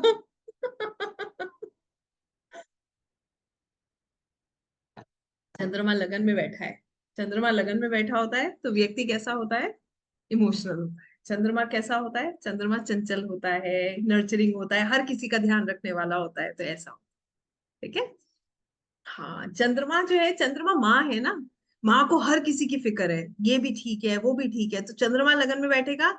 आप लोग इसमें दो तीन चीजें समझिए, चंद्रमा लगन में बैठता है मतलब फर्स्ट हाउस में अगर किसी के चंद्रमा बैठा है, तो आपने कभी कभी वो कहावत सुनी है, चांद सा मुखड़ा तेरा, तो उसको क्यों कहते हैं, चंद्रमा बड़ा गोल होता है, बड़ा सुंदर होता है, तो ऐसे लोगों का रंग रूप भी ऐसा ही होता है। दूसरा कैसे होते हैं, ये माँ की तरह हर किसी की केयर करने वाले होते हैं, इसीलिए चंद्रमा लगन में ऐसे देखा जाए, मन स्थिर नहीं होता है, ऐसे करके देखते हैं, ठीक है। ये अब हम धीरे धीरे पढ़ते जाएंगे, आपको समझ आता जाएगा। तो आइए, सुरेखा जी के 10 नंबर में चंद्रमा लिखा है, तो देखिए सुरेखा जी आप ही देखिएगा, आपके सामने चार्ट बना हुआ है। पहले हम सुरेखा जी का ले रहे हैं। सुरेखा जी, 10 नंबर में चंद्रमा लिखा है, बताइए 10 नंबर में यहाँ कौन सी राशि है, कौन सी लिखी हुई है, क्या नाम है इसका, 10 नंबर देखिए, 10 के सामने कौन सी राशि लिखी है? कैप्रिकॉन, तो आपकी चंद्र राशि क्या है, कैप्रिकॉन। चंद्र राशि क्या हुई, कैप्रिकॉन। देखिए, ये ही कंसेप्ट हमें समझने होते हैं, चंद्र राशि क्या बनी है आपकी, कैप्रिकॉन में, ठीक है। प्रसाद जी का 7 नंबर, 7 नंबर में, सेवेंथ हाउस नहीं प्रसाद जी, मुझे नंबर बताइए, कौन सी राशि में बैठा है, ठीक है, हाउस से कंफ्यूज मत होइएगा। रोजीना जी, आपके 4 नंबर में चंद्रमा बैठे हैं, 4 नंबर मतलब कौन सी राशि हुई, कर्क, तो आपकी चंद्र राशि कौन सी है, कर्क राशि। और जिसकी कर्क राशि है, हालांकि चलिए, चंद्र राशि जिस किसी की कर्क है उसकी लाइफ में पिछले 2 साल से बहुत स्ट्रगल चल रहा है।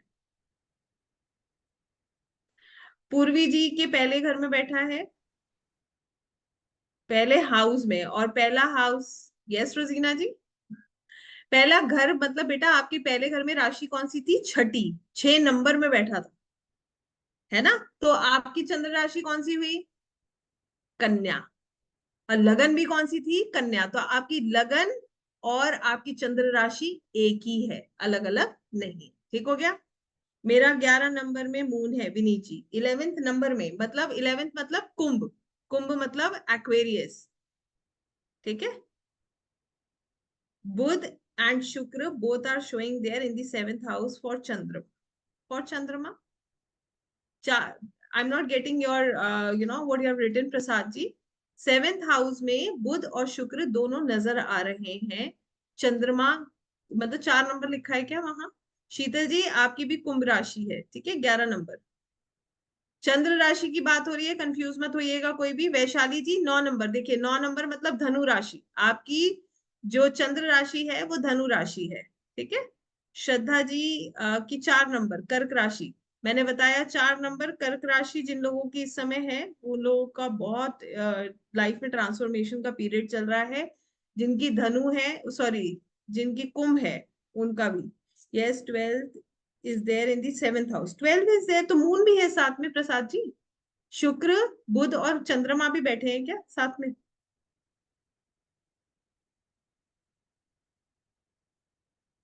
राइट, ठीक है। और नंबर क्या लिखा बताया आपने?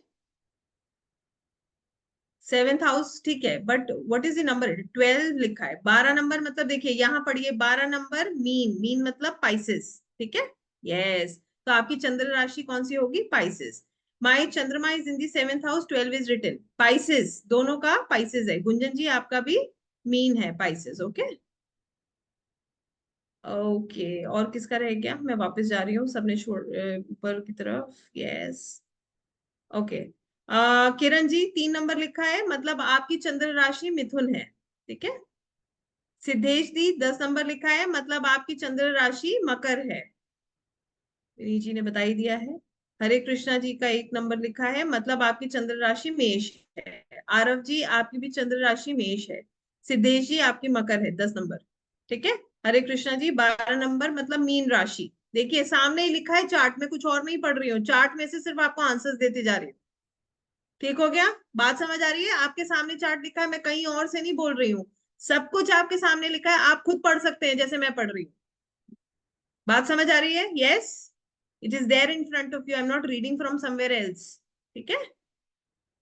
आप भी मेरी तरह पढ़ सकते हैं। देविका जी 12 नंबर, देखिए लास्ट में लिखी है मीन राशि, चंद्र राशि है ये, ठीक है। सुनीता भगत जी आपके 9 नंबर लिखा है, मतलब धनु राशि। माधवी जी 5 नंबर लिखा है, तो आपकी चंद्र राशि जो है वो सिंह राशि है। ठीक हो गया? आई थिंक मैंने सभी का ऑलमोस्ट जवाब दे दिया है। पूजा जी आपने क्या लिखा बेटा? मेरे को दिखाई नहीं। हाँ मैम। यस, पूजा एक बार फिर से बताओ कहाँ लिखा है? 5, 5 मतलब बेटा देखो यहाँ पढ़ो, 5 नंबर, सिंह राशि। ठीक हो गया? क्लियर है ये बात? तो यहां से सबको चंद्र राशि समझ आई। आज हमें क्या समझ आया? एक तो हमारी लगन क्या है और हमारी चंद्र राशि क्या है। लगन क्या बताती है? देखिए लगन मैंने आपको पहले भी बताया, लगन बताता है हमारे बारे में। लगन क्या होता है? फर्स्ट हाउस क्या होता है? हम। तो हम कैसे हैं ये कैसे पता चलेगा? लगन बताता है। तो लगन राशि हमें ये बताती है हम कैसे हैं। और चंद्र राशि मतलब हमारा मन कैसा है। ये हमें कहाँ से पता चलता है? चंद्र राशि से। चंद्र राशि का उपयोग किया जाता है साढ़े साती ढैया पता करने में। जैसे मैंने कर्क राशि को देखकर ये बात कही थी कि प्रसाद जी आपने मुझे फॉरवर्ड किया है, आपने व्हाट्सएप किया है मुझे। मेरे पास वाला फोन अभी होगा भी नहीं। एक बार मैं देख लूंगी, I don't have that phone right now, just check it out, है ना। एक बार देख लूंगी, आपको मैं बता भी दूंगी, डोंट वरी। तो अब हमें ये समझना है, जैसे मैंने ये बात बोली थी ना, कि जिनकी कर्क राशि है, चंद्र राशि कर्क है, उनकी लाइफ में बहुत स्ट्रगल चल रही होगी। कुछ सोच के बोला, अचानक से एकदम बोल दिया मैंने।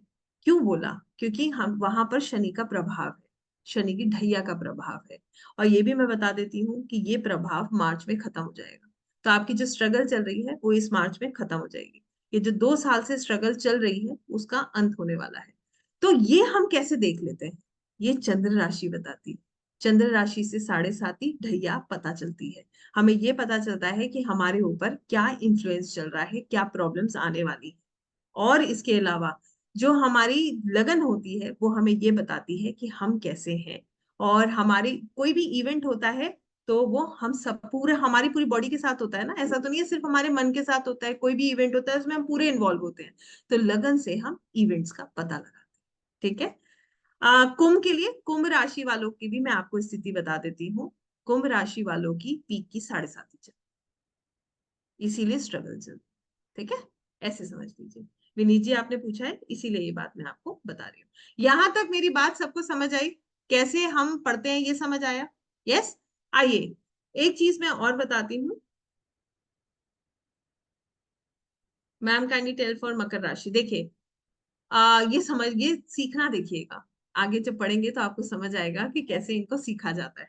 बता देती हूँ आप लोगों को कि ऐसा है, मकर राशि वालों की साढ़े साती खत्म हो रही है, कुंभ राशि वालों की साढ़े साती पीक पे चल रही है, ऐसे समझ लीजिए। तो एक की स्ट्रगल कम हो रही है, खत्म हो रही है, दूसरे की अभी पीक पे चल रही है। मीन राशि also at certain period for me as well, ऐसा नहीं है। मीन राशि जो है, मीन राशि की साढ़े साती शुरू हुई है। अब आप देखिए, तीनों ने अपने आप बोला, मकर, कुंभ और मीन। मकर वालों की खत्म हो रही है, मीन वालों की जो है वो शुरू हुई है, और जो हमारी पीक पे चल रही है वो कुंभ की चल रही है। किस ग्रह नंबर का, इसका क्या मतलब, देखिए, अगर फर्स्ट हाउस में नंबर 9 हो तो कोई ग्रह ना हो तो इसका क्या मतलब है। अच्छा चलिए, हरे कृष्णा जी, अब आप मुझे बताइए, 9 नंबर आपके सामने क्या लिखा है, स्क्रीन पे पढ़िए, पढ़िए। धनु। धनु के आगे यहाँ क्या लिखा है, देखिए, कौन है इसके लॉर्ड, जुपिटर। ठीक है। तो आपके क्योंकि पहले भाव में कोई प्लैनेट नहीं है, गुरु, यस, तो आप किससे गवर्न होते हैं, आप बृहस्पति देव से गवर्न। ठीक है। आपके आपके मालिक कौन है, बृहस्पति देव। और बृहस्पति क्या करते हैं, ज्ञान देते हैं। ठीक है, ज्ञान लेते हैं। अब जुपिटर कहाँ बैठे हैं ये भी मायने रखता है, मगर आपको कौन गवर्न करता है, कुल मिलाकर मैं ये बात बता रही हूँ, आपको बृहस्पति देव गवर्न करते हैं। आप लोग ऐसे लोगों को ज्ञान देना बहुत अच्छा लगता है, लोगों को समझाना बहुत अच्छा लगता है। और फिफ्थ हाउस में जुपिटर है, ये बहुत अच्छा प्लेसमेंट है। ठीक है। पढ़ते जाइए और अपने ज्ञान को बढ़ाते जाइए, लोगों के साथ बांटते जाइए, आपकी प्रोग्रेस उसी में छुपी है। कुल मिला के इतनी बात मैं आपको बता रही हूँ। ठीक है। पांचवा घर होता है पढ़ाई का, पहला घर होता है आप खुद। तो आपका रिलेशन बन गया पढ़ाई से, जितना ज्ञान आप लेंगे उतना ही बांटेंगे और उतनी ही आपकी ग्रोथ हो। ठीक है। चलिए, ये तो थी एक बात। अब हमें जो समझना है, देखिए, पापोरी जी आपने पूछा जोडियक, जोडियक जो होते हैं ना, कई तरीके से आप देख रहे हो, हम जो पढ़ रहे हैं हम वैदिक पढ़ रहे हैं। वैदिक में हमारे लिए ये दो चीजें सबसे इंपॉर्टेंट है, एक लगन और एक जो है चंद्र राशि। ठीक है, नाम के अनुसार भी राशियां होती हैं, आपने देखा होगा।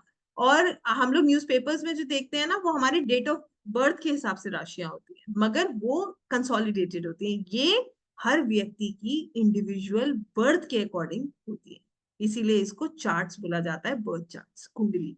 ठीक है। इसीलिए ये बहुत कॉन्क्रीट प्रिडिक्शंस करती हैं हमारी जिंदगी में, कौन कौन से प्रॉमिस कब कब फुलफिल होंगे, ये सब कुछ हमें यहीं से पता चलता है। सत्य यही है। इसीलिए जो हमारे ऋषि मुनियों ने जो भी हमारी रिसर्च करी है, इस रिसर्च को अब आगे तो बहुत ही खूबसूरत तरीके से बढ़ाया जा रहा है। लोग बड़े बड़े विद्वान इस फील्ड में मैं देखती हूँ बहुत बहुत रिसर्च कर रहे हैं, बहुत पढ़ रहे हैं, और एक एक क्षण जो एक एक मोती ऐसे जोड़ रहे हैं कि ये एक सुंदर माला के रूप में बनती चली जा रही है।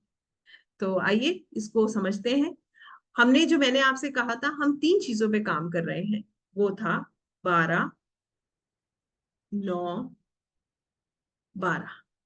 ये तीन चीजें मैंने आपको बोली थी, और ये तीन चीजें ऑलमोस्ट मैंने आपको समझाई हैं। अब मैं आपसे ये पूछना चाह रही हूँ, आपको ये 12, 9, 12 समझ आया है? ये कंसेप्ट अगर आपको समझ आ गया, आप कुंडली पढ़ना सीख सकते हैं।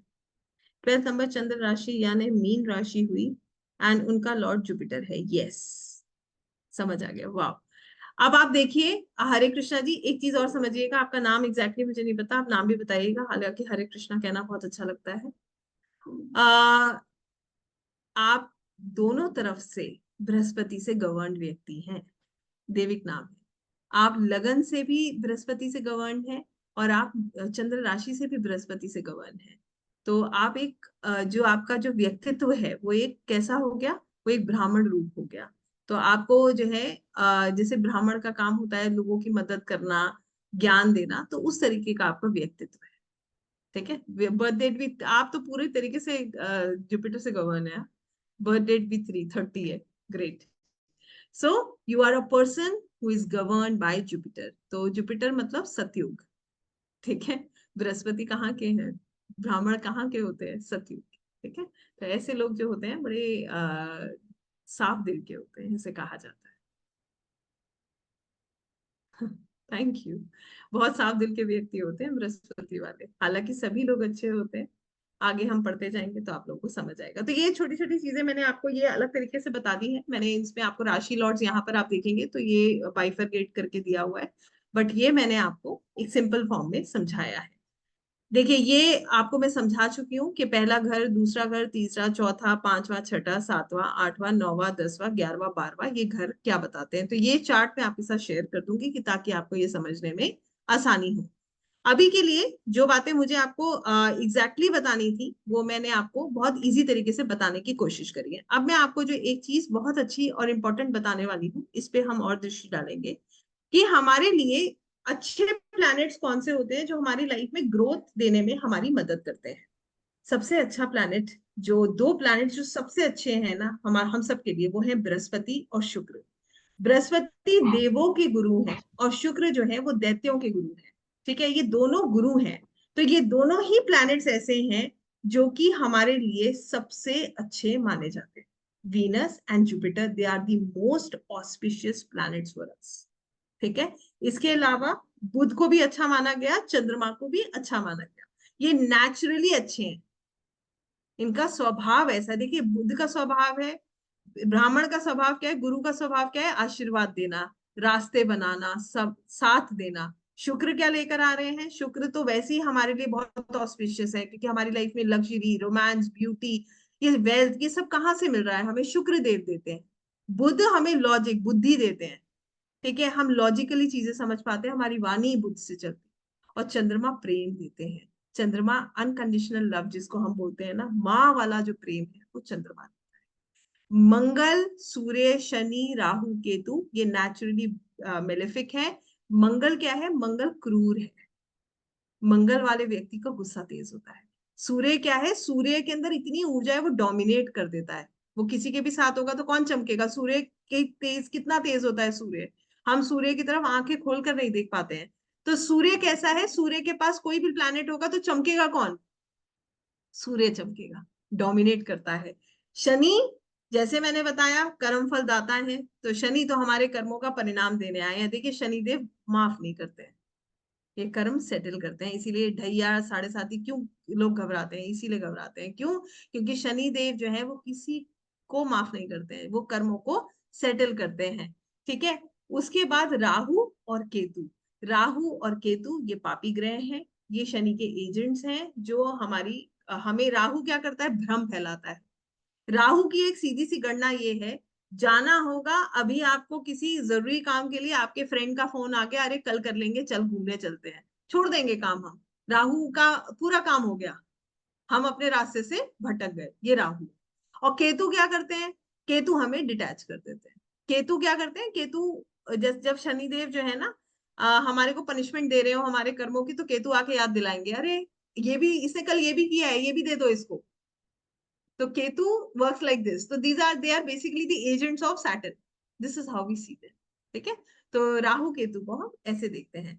नाइन्थ भाव भाव में नवे नाइन्थ हाउस में बुध और सूर्य हो तो ये बुध आदित्य योग बनाते हैं, बहुत अच्छा माना जाता है। ठीक है, अच्छे प्लान। अब हम समझेंगे ये एक और कंसेप्ट जो कि ये भी बहुत जरूरी है। मैम मेरे फर्स्ट हाउस में सूर्य जुपिटर बैठे हैं, और आपकी जो नंबर क्या लिखा था ये मैं भूल गई, माधवी जी एक बार नंबर और बताइएगा।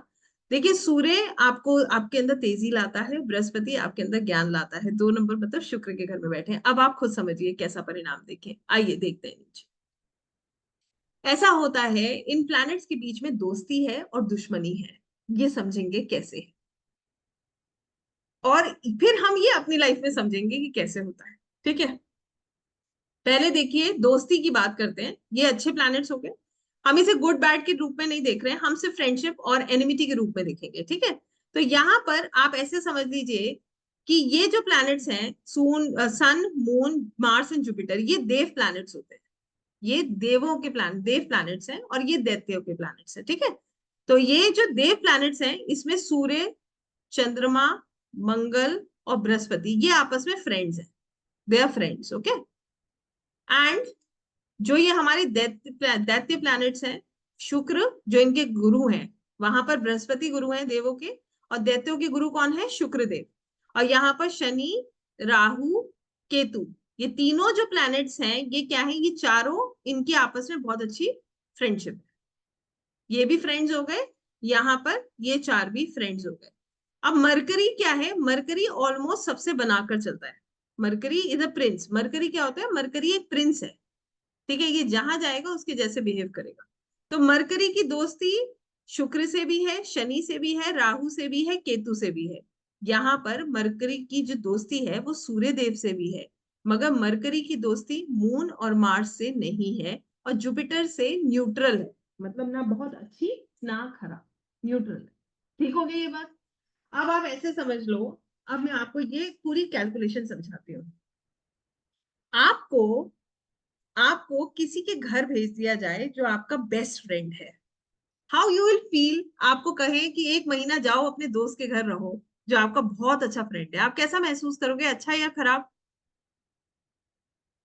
अच्छा लगेगा या बुरा लगेगा? How you'll feel, we'll feel yes, मजा आएगा, वील रिलैक्स, है ना, खूब मजे करेंगे, एंजॉय करेंगे, वील फील गुड। और अगर एक महीने के लिए आपको आपके एनिमी के घर भेज दिया जाए तो आपको कैसा लगेगा? ना वो रह पाएगा ना आप रह पाएंगे, ऐसे ही है ना। तो क्या हो रहा है, एग्जैक्टली समझते हैं। ये जो नंबर लिखे हैं ना, ये घर है, ये जो नंबर्स हैं, आइए मैं आपको इसको ऐसे समझाती हूँ। Let me just make it for you. ये कुंडली थी हमारी, this is a blank chart.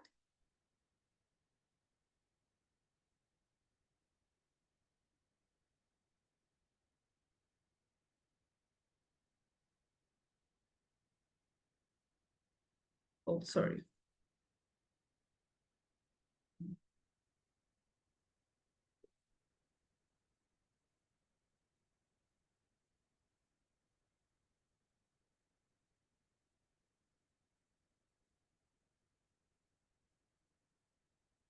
देखिए, इसको छोटी छोटी तरीके से समझेंगे। हम अपने घर में रहते हैं तो भी बहुत खुश रहते हैं, अपने फ्रेंड के घर में रहते हैं तब भी बहुत खुश रहते हैं। प्रॉब्लम हमें कहाँ होती है, अपने एनिमी के घर में रहने में, ठीक है।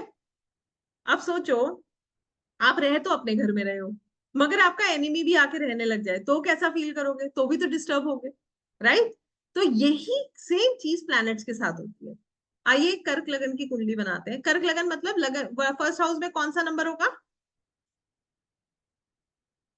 4। Wow, very nice Madhavi ji. Ma'am which planet is from lagna अक्सर it's my first house with 6 number. 6 number is Prasad ji, 6 number आपकी है ना, तो कन्या लगन हुई, बुध इसके मालिक हुए। तो हम कर्क लगन की कुंडली बना रहे हैं, मतलब हम कुंडली बना रहे हैं 4 नंबर की। 4, 5, 6, 7, 8, 9, 10, 11, 12,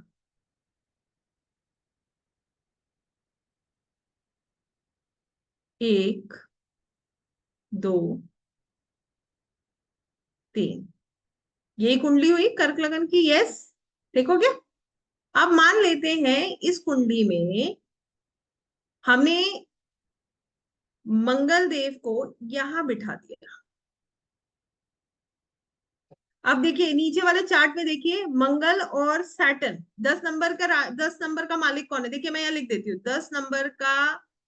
10 नंबर है मकर राशि, कैप्रिकॉन, एंड इसके जो लॉर्ड होते हैं वो होते हैं सैटर्न, शनि देव। ठीक हो गया, क्लियर है। ये वाला घर कौन है इसका मालिक फिर? Who is the Lord of this house? बताइए, आपके सामने लिखा है, सिर्फ आपको स्क्रीन देखनी है, मैंने यहाँ लिख दिया है। 10 नंबर लिखा है, यस। 10 नंबर के देखिए, 10 नंबर मतलब कैप्रिकॉन, कैप्रिकॉन के मालिक हो गए सैटर्न। क्लियर है, यस। आगे बढ़े। किस किस को लग रहा है सैटर्न है या कोई और है? कंफ्यूजन तो नहीं है, सैटर्न है। Perfect, very nice. Now check this chart. क्या सैटर्न और मार्स में फ्रेंड्स हैं? Are Saturn and Mars friends? आपके पास नीचे है, देखिए इसमें चेक कीजिए, ये दोनों, एक बार मैं बता देती हूँ। इन दोनों के बीच में एनिमिटी है, good planets and bad planets के बीच में बहुत दुश्मनी रहती है। तो क्या शनि देव और मंगल देव फ्रेंड्स हैं? आधे फ्रेंड्स। कहाँ लिखा है मंगल? यहां लिखा है मंगल। और कहाँ लिखा है शनि? यहां लिखा है शनि। क्या ये फ्रेंड्स है हरे कृष्णा जी, देविक जी? नहीं है ना? नो। समझ आ गया? ठीक है। एक छोटी सी गणना बताऊं? बताओ। स्क्रीन देखिएगा, सिर्फ स्क्रीन पे ध्यान दीजिए, कुछ कहीं और मत देखिए। मैंने बोला था सेवेंथ हाउस किसका होता है? किसी को याद है मैंने क्या बताया था? सेवेंथ हाउस किसका होता है?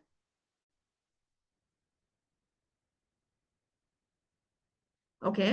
सेवेंथ हाउस हमें जीवन साथी, एब्सोल्युटली राइट। सेवेंथ हाउस होता है हमारे स्पाउस का, हमारे जीवन साथी का।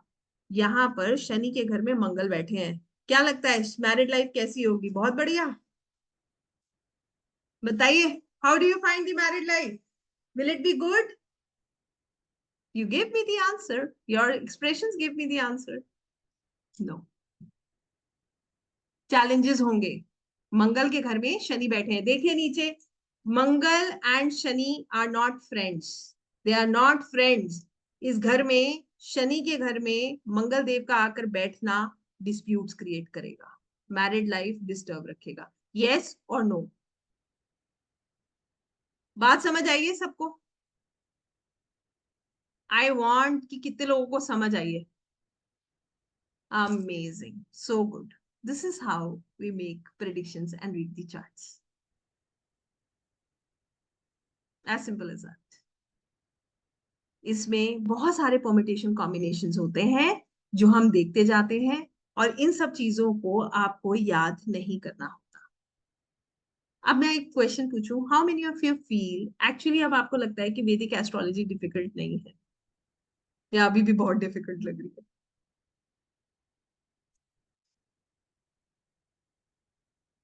गिव मी एन आंसर यार, इतना तो हमें पता होना चाहिए कि गुड।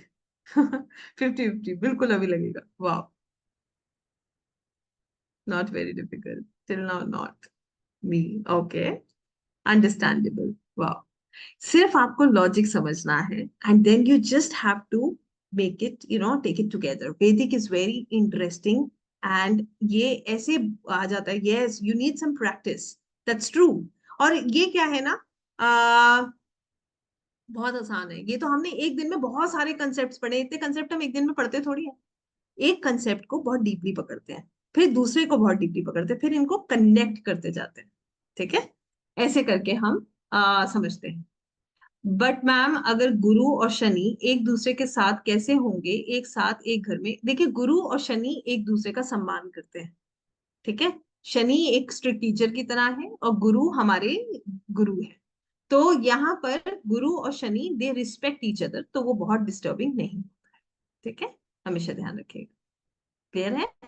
मंगल और शनि के साथ प्रॉब्लम क्या है इसको भी समझ लीजिए। मंगल क्या है? मंगल इज एनर्जी। मंगल हर काम फटाफट करता है। आपने कभी भी किसी कमांडर को देखा है very slow? Commander is always fighting, no? And Saturn is very slow, it is the slowest moving planet. 2.5 साल में एक घर बदलते हैं शनिदेव, इतने स्लो हैं। ठीक है, और मंगल इज सो क्विक। तो इनकी अंडरस्टैंडिंग नहीं है। They can never have a understanding. आप सोचो, एक घर में एक कह रहा है कि बिल्कुल नहीं। आप देखो, दो लोगों की आपस में अंडरस्टैंडिंग, लोगों के रूप में देखो आप इन्हें। एक पार्टनर कह रहा है कि अभी घूमने जाना है, और दूसरा कह रहा है कि वो इतना सुस्त है, वो कह रहा है यार मैं तो सो रहा हूँ, 2 दिन बाद बात करेंगे। लड़ाई होगी नहीं होगी? तुरंत लड़ाई हो जाएगी। होगी या नहीं होगी आप बताओ? Mangal is like fire and Saturn is like so slow. तो they don't have an understanding. How they have an understanding? Understanding होगी कैसे उनकी? ठीक है। सूर्य फ्रेंड इसलिए Shani is enemy. Surya and Saturn are biggest enemies. Surya और शनि पिता पुत्र हैं, मगर इनमें बहुत दुश्मनी है, बहुत एनिमिटी है। कारण क्या है? आप लोगों ने शायद इसके बारे में, इस कथा को सुना भी होगा। मैम, मेरी भी सन और जुपिटर वीनस के घर में, मतलब शत्रु के घर में है। Sun in the house of Venus and Jupiter and Venus. अगर आप जुपिटर और वीनस को देख रहे हो ना बेटा, इसमें वीनस का बेटा ये भी मैटर करेगा माधवी जी। और वीनस अगर आप देख रहे हो तो वीनस एंड जुपिटर दोनों गुरु है। Both are the both are gurus, both are basically, एक देवों का गुरु है, एक दैत्यों का है। तो बहुत अच्छी तो हम अंडरस्टैंडिंग नहीं कहते, बट खराब भी नहीं बोलते इसको। हाँ, यस, सूर्य शनि दुश्मन है। और इसीलिए किसी की भी कुंडली में आप देखिएगा, किसी की कुंडली में अगर सूर्य और शनि एक साथ बैठ गए हैं, कोई ऐसा यहाँ पर जिसका सूर्य और शनि एक साथ बैठे हो एक घर में, किसी भी एक घर में बैठे हो, ऐसे लोगों की अपने फादर से बनती नहीं है। They don't gel with their fathers, या वो दूर रहते हैं या अंडरस्टैंडिंग में इश्यूज रहते हैं, ये ऐसे देखा जाता है। यहाँ तक सबको सब कुछ समझ आया है? 10th हाउस मार्क्स केतु, मन नहीं लगता है।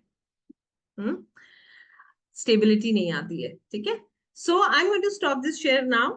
एंड मैं आप लोगों से पहले पूछूंगी, क्योंकि इतना ज्ञान आज के लिए बहुत है, आप इसको इकट्ठा करिए। आई बी शेयरिंग दिस पर्टिकुलर, ये मैं आप लोगों के साथ शेयर कर दूंगी। अगर किसी को चाहिए होगा तो जिन लोगों के पास मेरा नंबर है, that's perfect, otherwise I am writing my number.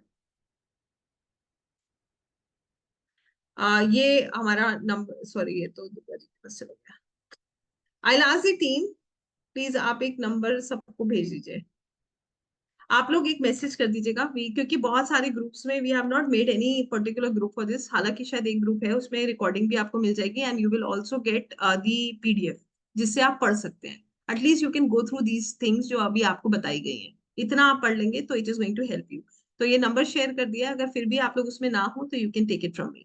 Now I want to know from you, because ये क्लास जो है आप लोगों को, वैदिक की मैं बिल्कुल क्लियर बात कहती हूँ, वैदिक कभी भी बिना समझे हमें नहीं करना चाहिए। दिस इज समथिंग, क्योंकि लोग डरते हैं वैदिक करने में, ठीक है, लोगों को लगता है पता नहीं हम कर पाएंगे या नहीं कर पाएंगे।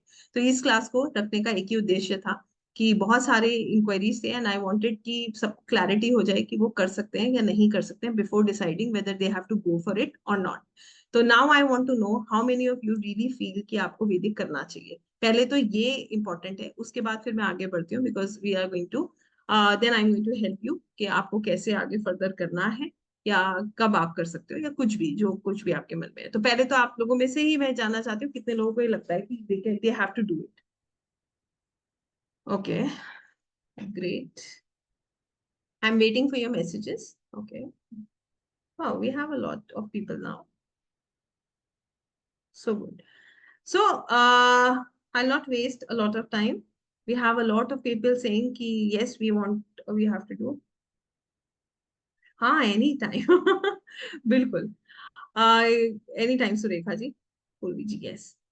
सो अब मैं क्या कर रही हूँ, क्योंकि what I have for you in Vedic I will be sharing it with you. आप लोग फिर, so that it becomes for easy for you to decide कि आपको करना है, क्या करना है। एंड मैं सिर्फ इतना आपको जरूर बताऊंगी कि इन दिस पर्टिकुलर वे आपको ये समझ आ जाएगा कि yes, you can do it, it's very easy, बहुत आसान है। और याद रखिएगा, वैदिक आते ही आपको ये पता चल जाएगा कब प्रॉब्लम्स खत्म हो रही है, कब आपकी लाइफ का सबसे अच्छा टाइम शुरू हो रहा है, कब आपको सबसे ज्यादा स्ट्रगल फेस करनी पड़ी है। किसी तरीके का कोई भी क्वेश्चन जो हमारे मन में होता है ना, कि क्या इस लाइफ में हमें वो मिलने भी वाला है या नहीं मिलने वाला है, जिसके पीछे हम भाग रहे हैं, अदरवाइज हम कोई और ऑप्शन देखें। कहने का मतलब ये है, ये जो ब्लूप्रिंट है इसमें सब कुछ है, किसका हमें सुख मिलेगा, किसका नहीं मिलेगा, क्या होगा, क्या हुआ है, एवरीथिंग इज देयर। हालांकि ये बात आप अब तक थोड़ी बहुत समझ चुके होंगे कि आप कैसे अपना चार्ट देखते हैं, और कैसे कौन सा हाउस क्या आपको प्रॉमिस दे रहा है, थोड़ा बहुत आप समझ सकते हैं। तो आइए, मैं अपना स्क्रीन आपके साथ शेयर कर रही हूँ, और आपको मैं ये बताना चाहूंगी कि आप इसको हमारे साथ कैसे कर सकते हैं। ये है प्रिडिक्टिव वैदिक एस्ट्रोलॉजी का प्रोग्राम, जो 3 महीने का प्रोग्राम है, जिसमें हम क्या क्या सीखते हैं मैं आपको बता देती हूँ। ज्योतिष क्या है, हमारे डेली रिचुअल्स क्यों हमारी मदद करते हैं, कैसे मदद करते हैं ज्योतिष विद्या को सीखने में। कुंडली क्या होती है, जन्म कुंडली, राशि, ये हमें आज आपको बता चुके हैं, जन्म लग्न और राशि क्या होती है, इसका इसका रिजल्ट क्या है, ये हम पढ़ेंगे आगे। केंद्र के घर क्या होते हैं, त्रिकोण के घर क्या होते हैं, कामा हाउसेस क्या होते हैं, कुंडली में घरों का क्या महत्व होता है, और घर क्या होते हैं, जो हमने 12 घर पढ़े हैं। ठीक है, राशि साइन क्या होते हैं, इनके लॉर्ड कौन होते हैं, दशा कैसे देखी जाती है, कौन सी दशा अच्छी जाएगी, कौन सी खराब जाएगी, महादशा का क्या इफेक्ट होता है, उच्च का प्लैनेट और नीच का प्लैनेट क्या होता है, कौन सी राशि में प्लैनेट सबसे ज्यादा खुश होता है और कौन सी राशि में प्लैनेट खराब प्रभाव देता है, इसको बोलते हैं exaltation and debilitation of the planets. ग्रहों की दृष्टियां भी होती हैं। जैसे आप एक बात सोचिए, आपके घर के सामने कोई आपको सिर्फ घूरता रहे और वो आपका मित्र ना हो तो आपको कैसा लगेगा। ऐसे ही ये जो ग्रह होते हैं, ये जो प्लैनेट्स होते हैं, इन सब की दृष्टियां होती हैं। शनि की जो तीसरी दृष्टि होती है, आप सोचो अगर कोई हमें ऐसी तिरछी निगाह से हर समय देखता रहे तो हमें कैसा लगेगा। तो शनि की जो तीसरी दृष्टि होती है, सातवीं दृष्टि होती है, 10वीं दृष्टि होती है, इसका क्या परिणाम होता है, इसे कैसे देखा जाता है। इसके अलावा योग कारक मतलब हमारी हमारी कुंडली के अनुसार अच्छे प्लैनेट्स कौन से हैं और हमारी कुंडली के अनुसार हमारे लिए खराब प्लैनेट्स कौन से हैं। मंगल दोष क्या होता है, नीच भंग राजयोग क्या होता है, साढ़े साती क्या होती है, ढैया क्या होती है, इसके इम्पैक्ट्स क्या होते हैं और किस तरीके से कुंडली को एनालाइज किया जाता है। इसके अलावा इसमें जो एड ऑन्स है वो भी मैं आपको बता देती हूँ। इनिशियल लेवल पर कुंडली कैसे मैच करी जाती है, क्योंकि अक्सर देखते हैं हम लोग ऑनलाइन प्लेटफॉर्म से बहुत काम आता है कि कुंडली मैच करनी है या हमारे को जो है बताना है, और बिजनेस किस चीज का करना चाहिए, नहीं करना चाहिए, क्या हमें बिजनेस सूट करता है, नौकरी, ये सब जो है इसका हिस्सा है। इस ये क्लास जो है 3 महीने की रहेगी, जिसमें हफ्ते में 2 दिन का क्लास होगा और इसमें हम बहुत सारी केस स्टडीज करते हैं। मतलब आपको अध्ययन बहुत करना है। I be helping you at every step. Clear है ये बात सभी को। इसमें हमारे को मिलेगा क्या, what outcomes you will gate. सबसे पहले आपको प्रिडिक्टिव टेक्निक्स आएंगी, आपको प्लानिटरी पोजीशन से इंटरप्रेट करना आ जाएगा कि कौन सा प्लानिटरी पोजीशन क्या आंसर दे रहा है, ट्रांजिट्स क्या होते हैं। जैसे अभी मैं बात करी थी, शनि इस समय कुंभ राशि में ट्रांजिट कर रहे हैं। क्यों साढ़े साती खत्म होगी, क्योंकि मार्च में शनि देव मीन में चले जाएंगे। 2.5 साल के बाद शनि देव का गोचर होगा और वो जो है मीन में चले जाएंगे। गोचर मतलब ट्रांजिट होगा, वो अपना घर बदलेंगे।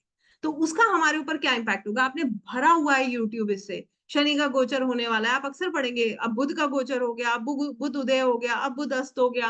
तो ये सब चीजों का क्या प्रभाव है, कंबस्ट क्या होता है। कंबस्ट का मतलब होता है जब सूर्य के बहुत नजदीक कोई प्लैनेट आ जाता है तो वो कंबस्ट हो जाता है, ठीक है, अस्त हो जाता है। तो इस तरीके से हम ये ट्रांजिट्स में पढ़ेंगे, आपको रेमेडीज समझ आ जाएंगी कि कैसे आपको रेमेडीज देनी है।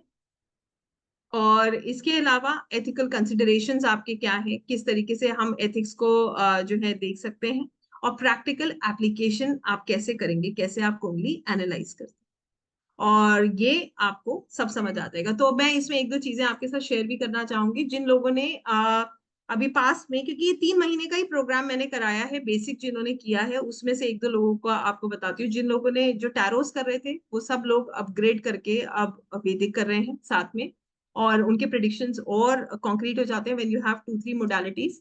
उसके अलावा हमारे पास एक हमारी स्टूडेंट रही हैं जिनका नाम है अनु चौबे जी।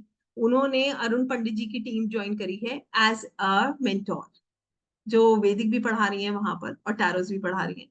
अगर और उन्होंने जो अरुण पंडित जी की इन हाउस टीम ज्वाइन करी है वो 11 लाख सीटीसी पे ज्वाइन करी है। और मैं आपको बता देती हूँ, जो वो लोग हायर कर रहे हैं एक वैदिक एस्ट्रोलॉजर को, they are hiring it for 40,000 per month, जो फिक्स्ड है उनके लिए।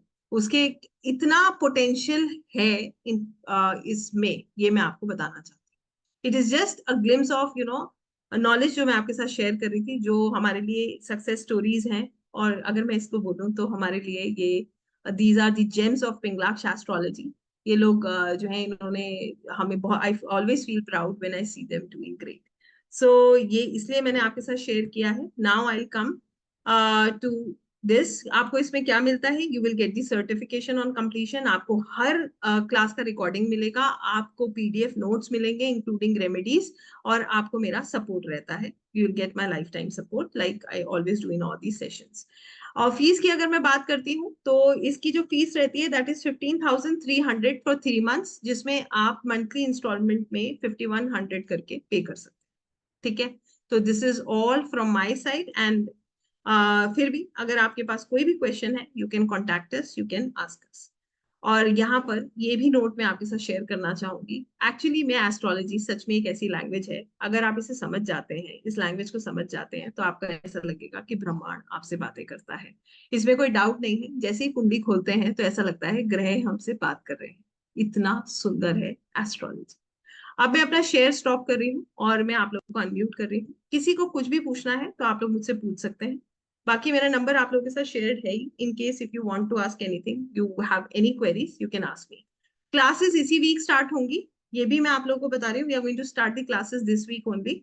और क्लास का जो टाइमिंग है, हमारे पास 2-3 ऑप्शंस रहेंगे, बट इन केस फिर भी आप लोगों को if you want to know anything about the timings, days जो है वो भी वेंसडे से क्लास स्टार्ट होगी, बुधवार से।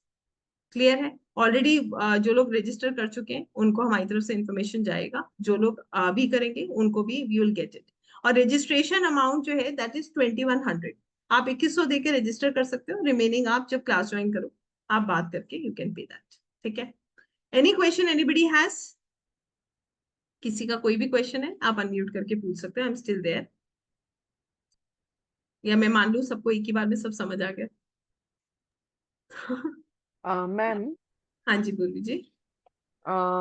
ये मतलब फुल वैदिक में एस्ट्रोलॉजी आ जाता है इसमें, या इसमें और एडवांस लेवल होते हैं, क्या होता है ये? बहुत होता है, मैंने अभी बोला ना, वैदिक की पढ़ाई तो कभी खत्म नहीं होती बेटा। इसमें वो आप कुंडली बराबर है। एनालिसिस पूरा सीख लेते हो। यू लर्न दी कुंडली एनालिसिस। इसमें नक्षत्र नहीं है, नक्षत्र is a part of advance. ठीक है? हाँ, मतलब बट यू वही मैं कैन, पूछना हाँ चाहती थी कि हाँ इसके हाँ, आगे एडवांस एडवांस लेवल आते यस, हैं। आते। मतलब एक इसमें एडवांस बहुत होगा, मतलब कितने लेवल्स होते हैं? जस्ट नॉलेज चाहिए मुझे। लेवल के लिए तो देर इज नो एंड। आप किसी भी एक पर्टिकुलर चीज को किसी भी डेप्थ तक पढ़ सकते हो, मगर हाँ, बेसिक के बाद ये जितना मैंने बताया, इसके बाद यू कैन मेक प्रिडिक्शंस, आपके प्रिडिक्शंस एक्यूरेट होने लगते हैं। नक्षत्र जो है हम फर्दर पढ़ते हैं एडवांस में। वो जो है वो भी 3 महीने का ही प्रोग्राम रहता है, बट दैट इज एडवांस। हालांकि जिनकी मैं आपको बातें बता रही हूँ सब प्रिडिक्टिव वैदिक करे हुए लोग हैं। एक्चुअली में वैदिक जो है ना, आपको यू अंडरस्टैंड दी दशा सिस्टम, आपको ये समझ आ जाता है कि how things are going to work. ठीक है? तो एडवांस करना नहीं करना। एक बार जो, और एक बात आपको बता, सबसे खूबसूरत चीज वैदिक की है, जो एक बार पढ़ना शुरू करता है ना, फिर वो अपने ही लेवल पे पढ़ने लगता है। ठीक है? या, हाँ जी। तो मैम, ये थैंक यू राधा केपी जी। हाँ बेटा। केपी केपीपी है, बीएनएन है, दैट एस्ट्रोलॉजी इज जो सब डिफरेंट। है। केपी हाँ, एस्ट्रोलॉजी वो भी मैंने किया है, हाँ वो सब डिफरेंट है। दैट इज कृष्ण मूर्ति पद्धति सिस्टम। उसका प्रेडिक्शन का जो पैटर्न है वो बिल्कुल डिफरेंट है। ये पाराशरी ज्योतिष है, जो हमारे जिसका बेस जो है वो हमारे वेदों से। तो दिस इज, मतलब वो सब भी करना जरूरी होता है? जस्ट मैं नॉलेज लेना चाहती हूँ नहीं आपसे, नहीं मुझे नहीं, नहीं पता ये सब। बीएनएन बेटा मैंने नहीं किया, मैंने केपी किया था, और मतलब ये केपी में, सुना हुआ है मैंने, वो हाँ, पता नहीं है क्या होता है एग्जैक्टली exactly। तो मतलब वो चीज में जाने की जरूरत नहीं है। KP is oh, completely different, BNN भी बिल्कुल डिफरेंट है ना? ठीक है? ओके। और इसका नाम क्या बताया आपने? पाराशरी ज्योतिष। पाराशर। पाराशरी, होरा पारा, हमारी जो, इसमें जो, I tell you the books also later. तो इसे हम बोलते हैं पाराशरी ज्योतिष। ठीक है? नाम लिख दीजिएगा ना मैम, हाँ, यहाँ पे। इसको बेटा वैदिक आप बोलोगे, वैदिक यही होता है। जो बीएनएन हाँ है मतलब, वो अलग है, हाँ। अदरवाइज हाँ, इसको आप वैदिक बोल सकते हो। Okay okay, thank you ma'am. Okay. Radha ji और अनिकेत जी, आप लोग प्लीज अपने बस वो जरूर भेज दीजिएगा स्क्रीनशॉट्स, या। यस, ऋषि पाराशर वहीं से आया है। इसकी जो किताब है होरा शास्त्र, आप लोगों को कुछ बुक्स भी मैं बताऊंगी फर्दर, आप उनको भी पढ़ सकते हैं। You can go through those books, are wonderful. But आपको बेसिक जब तक नहीं आएगा, आपको कोई किताब मदद नहीं कर पाएगी, ये भी मैं बता रही हूँ। यस, होरा शास्त्र, बेसिक आना बहुत जरूरी है। ठीक है? और किसी का कोई क्वेश्चन है आप पूछ सकते हैं, otherwise my number is shared, you can talk on that number. Yes, Durga ji please unmute कीजिए सर।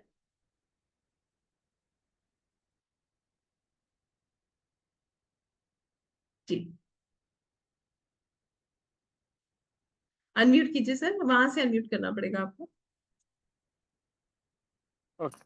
हाँ जी जी। हाँ मैडम, मैडम नमस्ते मैडम। जी काइंडली नमस्कार explain the fee structure once again madam. Sir. It's fee structure 15,300 for 3 months, and you Okay, can madam. pay 5100 per month. मतलब you can pay in installments and you have to pay 5100 every month. Okay, ma'am. Yeah. Classes timings, madam. Class timings, this time we are actually preferring 4:30, but we can have a change in the timings. It depends upon the number of students we'll be having, because I don't keep a lot of students. There are always 10, 11, 12 maximum students. Okay, Number ma'am. of students we have in this batch. So it depends what time everyone prefers. So we go with the Okay. same time. Yeah. So it will, the class are starting from this Wednesday. This Wednesday, right? Yes, Yeah. okay, ma'am. Okay, ma'am. Okay. Thank you, sir. Okay, ma'am. Ma'am पूर्वी here, हाँ जी. मतलब afternoon time मुझे ज्यादा suitable रहेगा. 8 o'clock not possible at all. 8 o'clock just we are मैं not inform कर रही हूँ. हाँ हाँ हाँ, हाँ 8 o'clock तो या अभी तो कर ही नहीं पा रहे. हाँ, क्योंकि 10 बजे के बाद का चलेगा, और till 3 to 6 it's manageable. That's it. हम 4:30 ही मानकर चल रहे हैं अभी. And okay. yeah, already we have got 7 registrations. तो हम लोग, क्योंकि मैंने आपको बताया, देखिए मैं I don't believe in keeping a lot of number. Parashari Jyotish is not possible with having 50-60 people all together. ये बड़ा लॉजिकल है. तो I always feel कि हमारे हमेशा ही बैचेस में 10 लोग रहते हैं, 10-11 मैक्सिमम रहते हैं. So already we are registered with 7 people. So we are looking for 4 more and we'll start with the class. ठीक है? So that is what I'm saying. Only register yourself so that, and tell your preferable timing like you have told Purvi ji. क्योंकि timing is very important हमारे लिए. फिर वो, क्योंकि मेरे पास 8 बजे के भी रजिस्ट्रेशन है, बट 8 बजे का टाइम मेरा बिल्कुल फुल है इस टाइम. और अभी और सारे लोगों को 8 बजे सूट नहीं कर रहा है. वो 8 बजे के रजिस्ट्रेशन मेरे को बड़े लंबे टाइम से है. मैं खुद भी उसको लेके बहुत डिस्टर्ब हो गई हूँ कि I have to manage it, but अभी हो नहीं पा रहा. और ये बैच अब जो स्टार्ट होगा ये अगले 3 महीने के बाद, इससे पहले नहीं होगा. एक बैच 3 महीने लेता है, और 3 महीने से पहले बहुत ज्यादा वैदिक के बैचेस होते नहीं है, क्योंकि बाकी मोडालिटीज के चलते रहते हैं. तो इसके बाद जो नेक्स्ट होगा वो 3 महीने के बाद ही होगा, मतलब अप्रैल में ही जाके स्टार्ट. ठीक है. तो Yeah. एडवांस मैम आप लेते हो, एडवांस भी सिखाते हो ना आप ही? हाँ. यस. मतलब एडवांस हो गया तो मतलब पूरा वैदिक आ जाएगा? पूरा फिर तो आप उसको, आपको फिर you will not have to search for anything. बस आप पढ़ते जाओगे. पढ़ना वो भी हाँ, ऐसा वो होता है, तो ठीक है, रिसर्च वो है. जितना, हाँ, डिटेल में जाते जाओ वो अलग बात है. एग्जैक्टली उतना आपको क्लैरिटी होता जाता है. That's a fact. ओके. या. Thank you So I ma'am. hope we are done. Thank you, dear. We are done for today. Okay. We have got the registrations also. मैं एक बार बता देती हूँ. अनिकेत जी, यहाँ पर मैं देख पा रही हूँ सोनल जी and Radha ji. So we have got 3 registrations out of all of us who are there अभी तक. अभी भी I am telling, we just have I think 2-3 more seats left, क्योंकि जो पहले के registrations हैं वो भी हो चुके हैं. So once you do it, send us the screenshot. And अगर आपको फिर भी कोई confusion है, you can get in touch with us, right? So thank you so much. And I'll be, as I told you, we'll be starting, on Wednesday. So let's see कैसे रहता है. I'll inform you. Those who have registered, we'll inform you about everything. On your number, please send me the link of the class and PDFs. Jaji, link of this class. Okay, the recording of this class. No? Yeah, I'll send you. Yeah. Thank you so much, everyone. And the number is already shared. So, आप लोग जो है, you can take the recordings also from there. Thank you, Hare Krishna ji. Thank you so much, everyone. And Radhe Radhe. Have a wonderful day. And I really wish कि राधे आप राधे लोग ma'am. ऐसी हंसती मुस्कुराती हो, और आप लोग ऐसी खूबसूरत तरीके से, ये विद्या इतनी सुंदर है, बांटने से बढ़ती है. तो ऑकल्ट की दुनिया है ही इतनी खूबसूरत. ऐसे ही आगे बढ़ते जाइए. और जो भी चीजें जैसे भी आप तक आ रही हैं, this is something very we all are blessed with. तो जैसे हमें ऐसे लोग मिलते रहते हैं जिनसे हम ज्ञान लेते रहते हैं, ऐसे ही ये चेन है, और ये चेन ईश्वर की कृपा से सबकी बढ़ती रहे, और सब ज्ञान बांटते रहें और एक दूसरे की मदद करते रहें. इसी भाव के साथ आप सभी के लिए बहुत बहुत शुभकामनाएं. Thank you so much everyone. Radhe Radhe. Radhe Radhe.